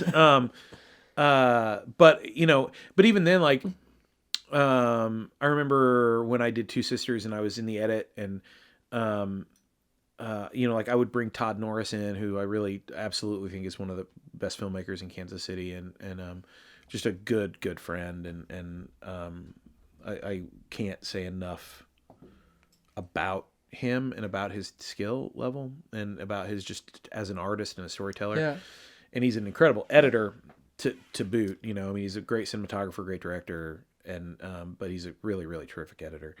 And he came in and watched the movie, and he's like, man, this, like, you're going back and forth between these 2 shots on this one scene, and like, I don't know, man, like it just feels like ping-pongy. It feels like a live camera, like a live shoot that you're just it feels like a live event that you're switching. Yeah. And I was like, I mean, that's technically what I'm doing, but that's why we shot 2 cameras, was to be able to do, and he's like, I don't know, man, maybe is there something else cool there that like, whatever. And I remembered, like, as soon as he said it, I was like, again, like he just brought up, I just need those people in my life to be able to go, this isn't as cool as it could be. Yeah. Go back and dig deeper. And ultimately I found a shot of a reflection in the water that I was like, oh, fuck, I forgot about that shot. Like, I didn't forget about it. I knew it was there, and I knew we shot it, but I forgot why did I shoot it? And then, like, but if I repurpose it for this thing, then like all of a sudden it becomes ultimately this way cooler moment. And he's like, yeah, that works. That's much better. You know what I mean? It was Yeah. like, it was very much a, a moment for me when I was like, oh, this is why I ask people, because I do so much on my own. Like I definitely, like anymore with narrative stuff, doc stuff, I'll always kind of shoot myself and be the DP on for the most part. But narrative stuff, I'm really passing off to other collaborators and other, people that I'm partnering with, because I really just only want to I want to deal with the story and characters and the actors, and I believe me, I will not dictate, but I will, be a part of every conversation of every shot, and kind of the way it looks and is lit. But it's because I'm dealing with collaborators, Yeah.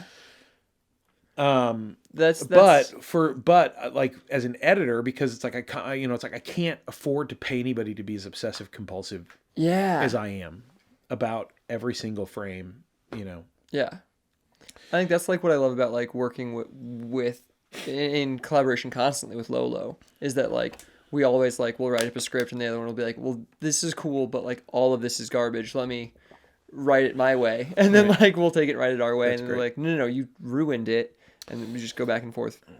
That's kind of even how we do in the edit. Like one of us will edit a thing, and then the other will be like, no, that's wrong. You did it like, and then re-edit the whole thing, and it eventually comes to a place where both of us are happy, and then we bring in some of our other friends and say, hey, will you watch this and see if this did we do it yet? Right? Like, Are we there? Are we there? And so that's the thing as an editor for me. It's like I definitely need people that I can go, am I there yet? Yeah. Or hey, give me a gut check on this. Like, because and then I take the advice. Like I will explore all advice, because you have to check your ego at the door. If you're gonna try to be any kind, and I would not refer to myself as an auteur, but like if you're gonna try to be any kind of auteur in terms of like, I'm gonna write this thing and then I'm gonna shoot it and then I'm gonna edit it and then I'm gonna whatever. If you're gonna wear multiple hats, you have to be willing to let someone point out that you're shit. Yeah. You know what I mean? That like, this was terrible. Why did you use that take? Like, is there not a better take? Was there not a better thing? Or, hey, I know that you wrote this thing and that you think that this is really important, but I think you can cut off the first minute and a half of this 5-minute film. It's like, what are you talking about? Now, believe me, I did, Two Sisters was another example. That was a laborious, terrible experience trying to make that, finish that movie. Yeah.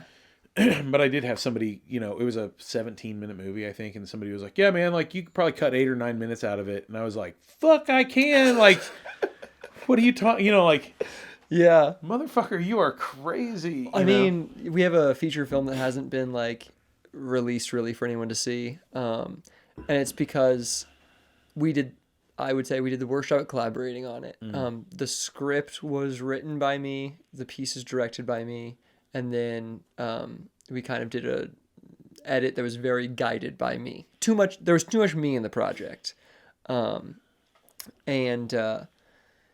We sent it to festivals. It got one award but didn't screen. And then we just kind of been sitting on it. And we decided we wanted to try to start getting more of our art out there. And we looked at She Loves Me, She Loves Me Not Again, and we're like, oh, we could edit this way better.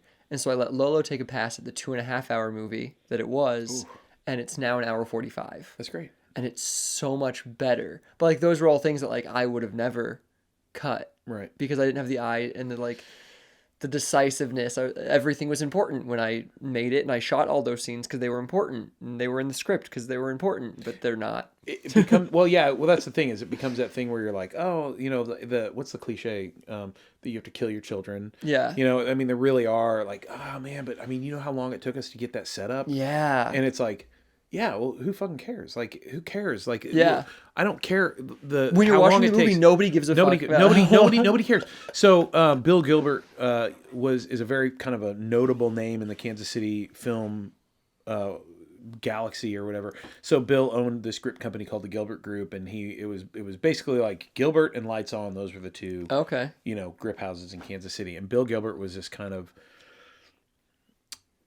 grumpy old dude who had gotten his start playing music and playing in bands, and he was an audio guy, and then ultimately he ended up doing sort of being a gaffer, and he was brilliant. I mean, like, the dude was an absolute brilliant filmmaker and had done his own done stuff on it, done his own work as well as being this gaffer. And he mentored a lot of people, and Yeah. I mean, like, his name should be on high, you know what I mean, like up in lights. And but I remember Bill telling me one time, uh, it doesn't matter how you get there as long as you get there. Basically, and what he said was, no one ever sees the light that lit the shot, and no one sees the camera that shot it. Yeah. So it's like, it's like I've talked to other filmmakers and stuff who get down on themselves because they're like, oh, I don't have the right gear and I don't whatever, and like, it's like somebody told me an actor didn't want to be in one of his movies because because he didn't have the right camera. Yeah. And I'm like, well, then that person's a piece of shit, and you shouldn't want them to be an actor In in your movie anyway. Yeah. And I'm like, because no one cares. When you're watching the movie, Yeah. no one cares what camera it was shot on, and if you do, Yeah. other than a passing like, oh man, that looked really great, what'd you guys shoot it on? That's Yeah. fine question, but to have that be the discerning factor of whether or not, like, that's some questionable. Yeah. That's a questionable person in my world. I agree, and like I only struggle with that when on set sometimes, because like I don't have the craziest camera in the world, and like I know on set it, like you see it, you see the camera, the actors see the camera, and I sometimes can feel them being like, is this gonna look good? And then the last couple projects have looked good, and they're like, oh, it does, okay, cool, and like that worked out luckily. Yeah. Well, and but it's just, like, yeah, I find that to be such a weird, insidious thing. it is like, a weird thing. I follow all these Instagrams, filmmaker Instagrams or whatever, and I can't remember the name of which one it was, but it was the top was a still from Fury Road, Mad Max movie. Oh yeah. And it was a tight shot of him when he's running through the that sort of labyrinthy, cave at the beginning of the movie. Yes. And then it showed what the setup was, and it was a harness that he was wearing that was like, braced on his tummy, shoulder straps, and like this triangle out in front of him, and the camera was mounted out in front of him, and it was one of the original Blackmagic cinema cameras. Really? Yeah. And so it was like, some shots were shot on that, some shots were shot on a 5D Mark II, and then the rest of it was on Arri.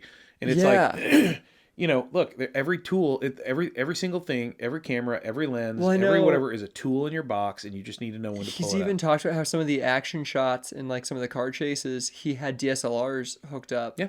That he like would have on the car so that he could get a cool like action shot. And then if it like exploded, like as long as he gets memory card out, who cares? Because it's cheap enough. And I was like, that's insane. Right. So yeah, it was a tool that he needed. It was the cheapest camera that would shoot that quality. It's small. And it can be mounted. Yeah, exactly. It could be, I don't know. I'm not really like, I'm not, I do. I mean, you look, if you are a cinematographer, then you have to chase that. You have to chase all that information. You have to, like, I want to know what the gear is. I want to know what it does. I want to know what its capabilities are. What's the dynamic range? What's the color science like? Yeah. What's the best decision for this? It's like, red is not the right decision for every movie. Neither is an Arri. Neither is a Blackmagic camera. Neither is a GH4. Neither is a whatever. Every camera is a tool in your toolbox, and you just have to figure out. Now, it's like the tool that you use is the one that you have on hand. Yep. So, like, what do you want to do? Do you want to sit around and talk about gear, or do you want to go make a movie? Let's go make a movie. That's the thing that's important. So, for me, if anybody was like, well, I mean, what cameras are you guys using? It's like, next. Who else is there? It's like, are you asking because you're a cinematographer yourself and you're just kind of curious, or are you asking like, because are you wanting to loan me your camera? Like, are you, you know what I mean? Like, right. Yeah. So I don't know. And it's a weird line of questioning, but like gear is important, but it's not the most important thing. The most important thing is the story, is the script, is the emotion, is the, whatever. Like, those are the things that I care about. Well, I know you have a lot to do and other places to be, but I have one more question that I really want to ask you. Cause it was something you actually said a little bit ago. And what time is it? It is 12:11. Oh, we have time. Okay, cool. You can. Good. If you wanted to like get into specifics of any other stuff that you watch, that's fine too.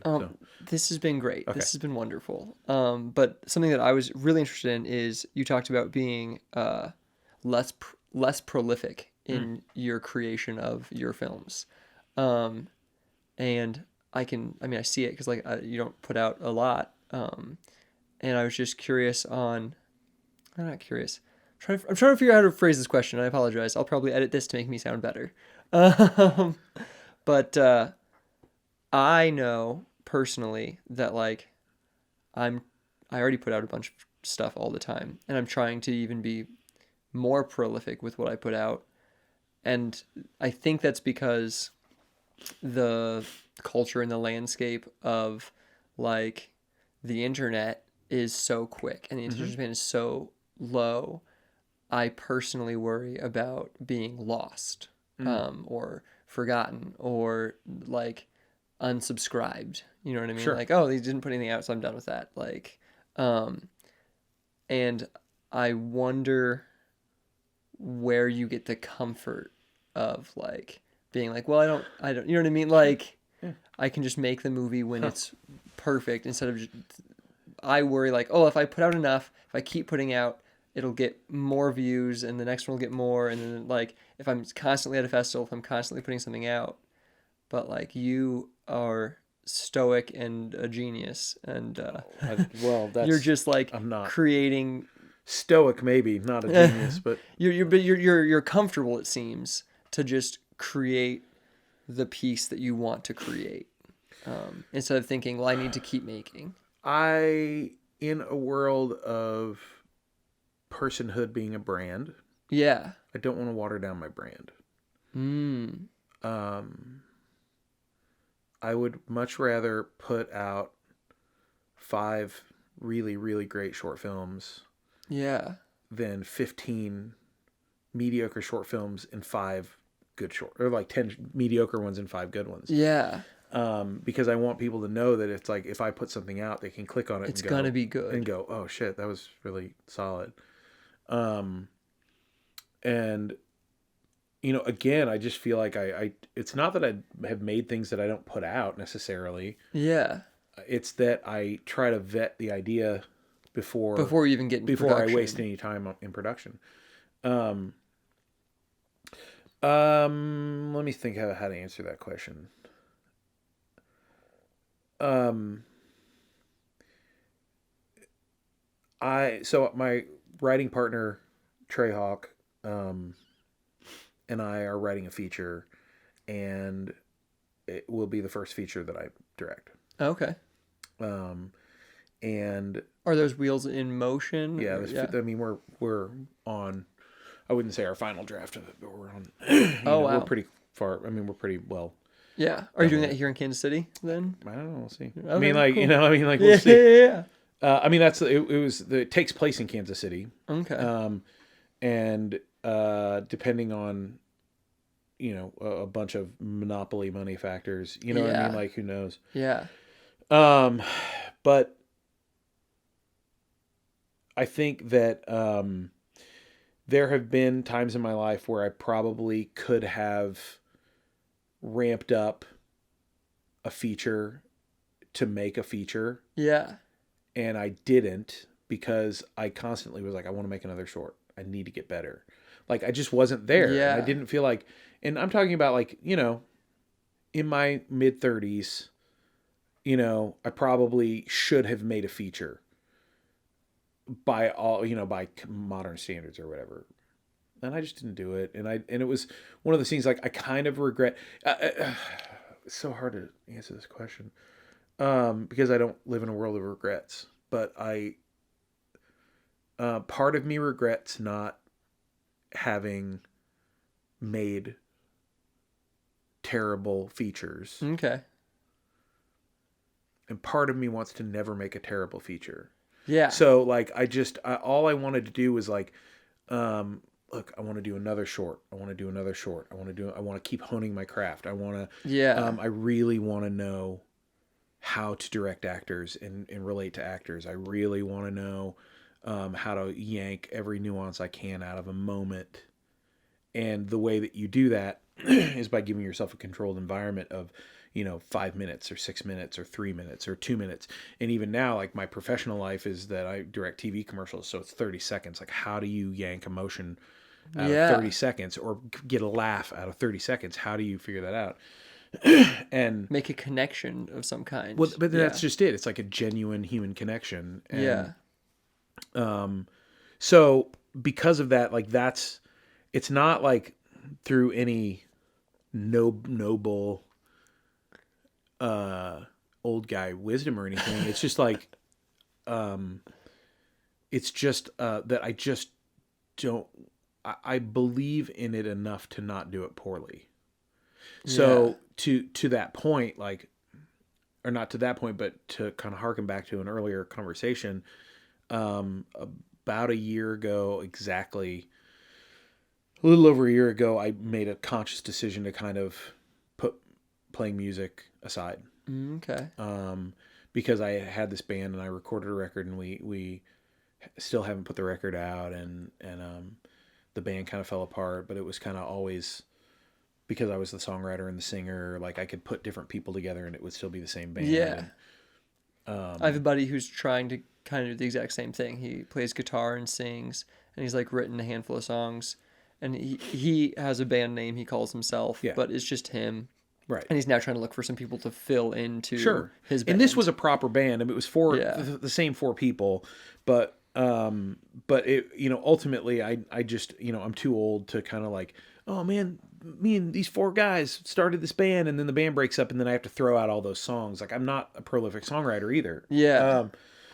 But about a year ago, I realized that like I don't have the energy to do music well.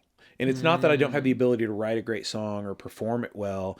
It's that I don't have the time and energy to book and perform shows. Yeah. To rehearse. Rehearse and do all these things, because it's like I'm consciously not putting it aside forever, but I'm putting it aside for right now. Yeah. And I'm just kind of sticking a pin in it because it's like I really want to make this movie that we're writing, and I really want to keep exploring all my connections across the country in terms of film stuff. And so it goes back to that. It's like I just I believe in myself as a songwriter enough that I don't want to do it poorly. Okay.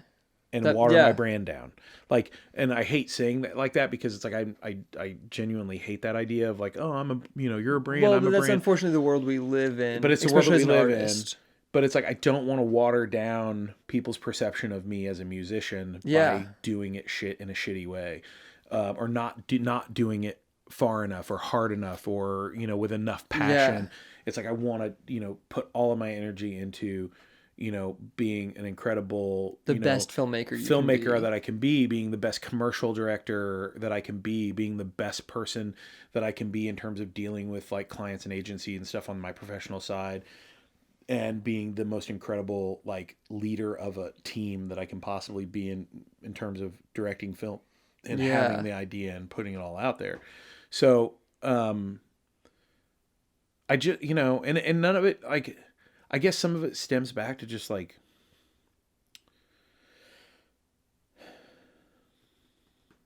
I don't know. I want to do it right, and I don't. And so because of that, like that's why I'm getting ready to direct a feature. Yeah. You know what I mean? It's as opposed to like, oh, I've done 6 of them. You want to make sure if you're going to do it, you're going to do it. What's the point of doing shit? And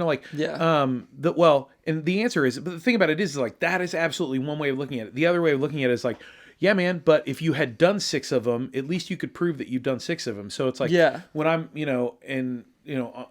taking meetings with people, like if I've met people on the West Coast or whatever, and they're like, yeah, we'd love this short. We'd love to meet with you. And it's like, it comes away with like, yeah, but I have no idea if you have the ability to pull off a feature because you've never done it. Yeah. And so like, this is a great conversation because like me and Lolo took the exact opposite mentality from you when we started creating at 19. It was, all right, well, we want to be feature filmmakers. Let's make a feature film. If it's garbage, we've proved we've made a feature film. So we made a movie, and we're like, it's not. I mean, it's good. We like it enough, but it's not a movie. It's not a studio film. You know what I mean? So let's make another feature film. And we made another feature film, and we've now done 6 of those, each time learning how to make it a little better. So I haven't made one really good auteur feature film on the indie level, but I've made 6 progressively better feature films. Which is great. And, yeah. and I don't think there's any shame in that either. And I think that,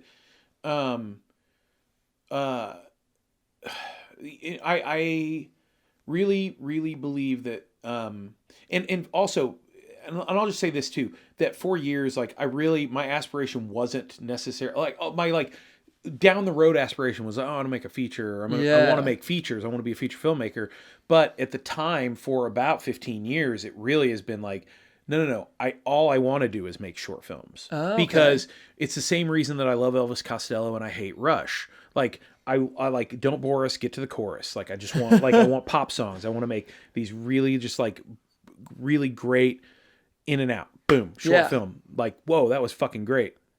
Another one. Whoa, that was fucking great. Another one. Whoa, that was great. And here's another thing from another side of me. Oh, that was really cool. And then now I'm just at the point where I'm like, okay, I'm going to make a feature and it's either going to be great or it's going to be shitty, but either way I will have made a feature. Yeah. And so I'm certainly not going to be like, oh, yeah, like I'm not going to release it if it's not, if it's got a couple of lumps to it. It's like, man, we're going to make a movie and we're going to put it out, like, period. That's just what's happening. Yeah. Because again, like I need, and I'm 46 years old. I'm getting too old to fuck around, and that's why I feel at 26.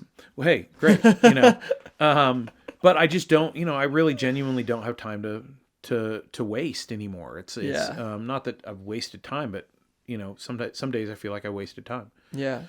But I don't know. I mean, I don't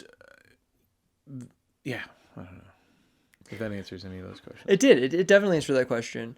And I think like my mentality has even started to change in a similar vein, in the fact that like we were making one a year. But then the way it goes has taken us a year and a half almost. Like we started June 2017. So if we get to June 2019, like that'll be 2 years on that feature. It's definitely the best one we've made. And I know that. Technically, even it's the best one we made. We'll see how it all turns out in the edit, because that's the third time. You know what I mean? You make a film 3 times, you make it in the right. So, right. But production, we did the best job we've ever done.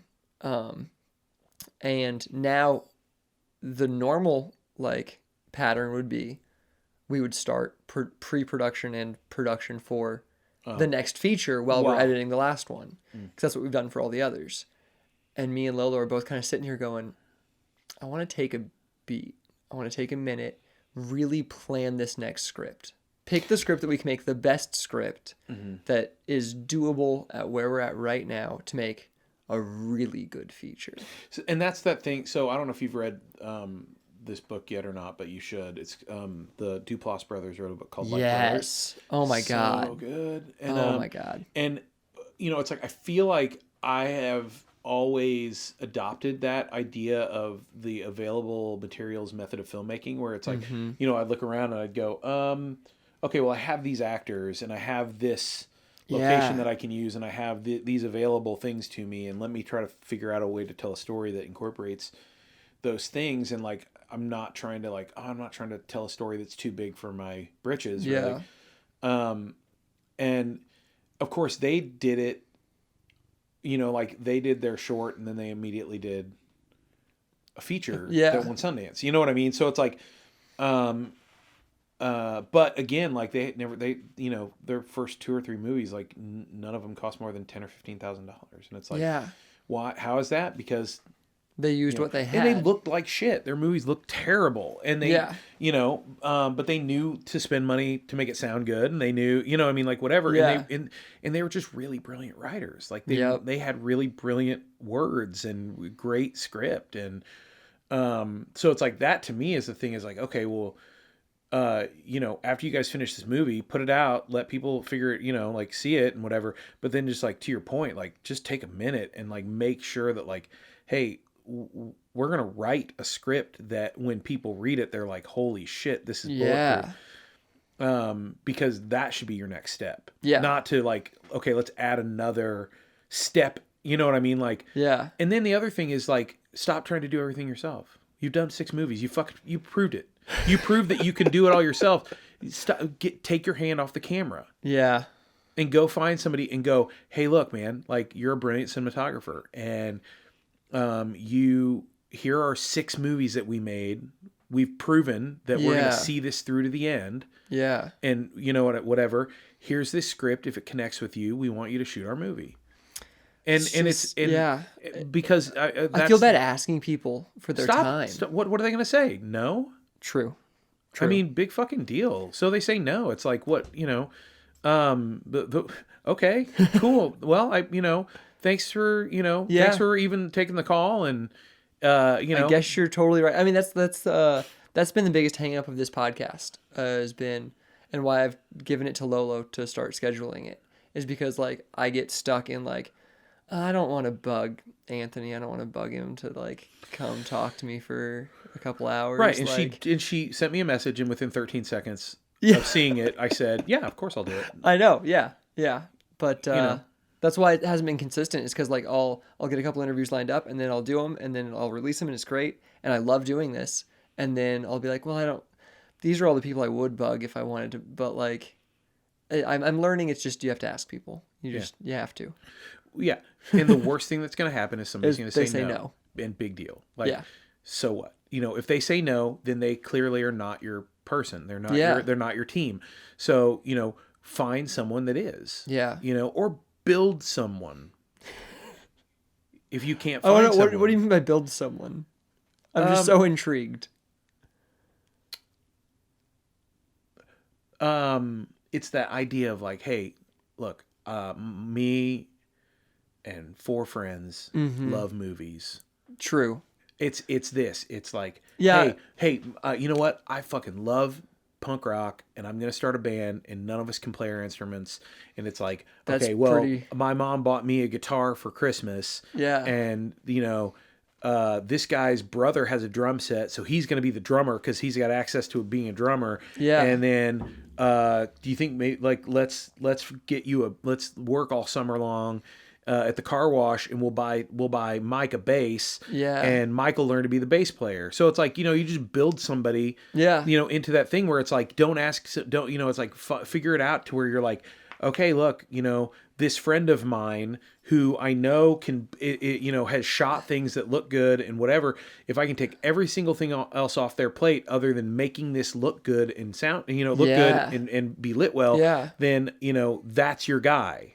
Yeah. I mean, that's a great point on the build someone. Cause even like, IX Productions is pretty much me and my wife, and then Amber Joy. And Amber is, Lolo's sister, and she liked being on set with us. And like, she's an actress mostly, but she loves being on set. She loves helping. And we needed a sound person. Mm-hmm. And so we're like, all right, you're going to learn to do that great. And she's great at it. And we've also and that takes that off of like our plate of worrying about it almost ever, unless she's in a scene. Cause we hire her to act sometimes. Yeah. And she's also a person that we have slowly taught to edit. So we can take some of that off our plate as well. We're like, all right, you like being a part of it. Here's how you edit. Right. Start doing this thing. And as she gets better, she keeps taking more and more of the editing off our plate. And it's been incredible. But so my advice to you. So you're right, build someone. You didn't ask, but my advice to you is stop doing everything. And get an audio person who's a great audio person. Yeah. Find somebody who either, you know what I mean? And it's not, and the thing about it is that I definitely understand that there are, the cliquey side of this town is that, I know that there are a lot of people who just really are think a lot of themselves and are just really shitty about it. Yeah. And, it's like, okay, great. Well, then just avoid all of those people and find somebody who's hungry and young and smart and can figure out okay, look, here's the gear. Here's how you do this. Yeah. And then somebody that will speak up and go, hey, we didn't get the audio on that one because it was too wide. And it's like, okay, well, let's figure out how to get it better. Figure it out. And then put people in those places, because it's like you can't. It's like if you want to go to another level, well, then put people in a place that'll help you get there. So, the most significant thing I've heard in years about being a filmmaker was I read this interview with Quentin Tarantino, and he was talking to Terry Gilliam, who's one of my favorite filmmakers, and he said. He was interviewing Terry Gilliam, and he basically said, you're one of the most visionary filmmakers of all time. very few other filmmakers have ever so thoroughly created something unique and put it on the Yeah. screen. And he says, how do you get your vision on the screen in such a complete fashion or whatever? And Terry Gilliam said, it's not my job to put my vision on the screen. It's my job to inspire the people around me to put my vision on the screen. Oh, wow. That's a great. It gutted me. I mean, it really Yeah. gutted me because it's like, it's too much. It's overwhelming to try to be the best version of every single job on a set. And it's like, man, just be the best writer and director that you possibly can be. And then try to find some other people. And if you do that and you write a script that's so beautiful that people are like, I want to be a part of this. How can I help? You can help by DPing this movie. Yeah. And then again, you're just all in it together. So like I come from this real punk rock, sort of attitude of, I really try to avoid referring to films as like, oh, my film this or my film that. It's always my company's name, like Mile Deep Films film this or that, or hey, we made a film because we made a film. It's not just me. Yeah, I don't care how many our jobs I did on it, but it was also my dear friend Mikhail Shapiro and Trey Hawk and Sean Wright and John Burke and Jeremy Osborne and Scott Jolly and like Tim Zook and Devontae Brown and like I could keep going and going and going and going and all of these people who have invested their time in what we're all trying to do, which is like, let's all make the best possible thing that we can make. Yeah. So, that's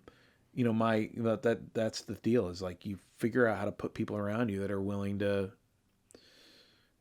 invest in what you want to do. And then you inspire them to do the best job that they can possibly do. Yeah.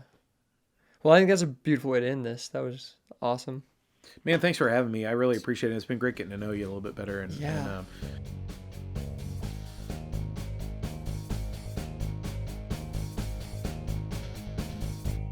See, there you go. Those are a lot of what he just said. Those are the exact words that I needed to hear in this moment. And I need to hear them probably a lot more. I guess I'll just listen to this interview all the time to hear Anthony's advice to me that I need to take to heart. And I hope that you enjoyed listening to that and that you take some of that advice to heart as well for yourself. I hope that you had a bit of it that really connected with you, and you also needed to hear that, just like I did. Like I said at the beginning, if you like the podcast, please like it, review it, rate it, subscribe on whatever platform you're on. That really helps us get found and seen.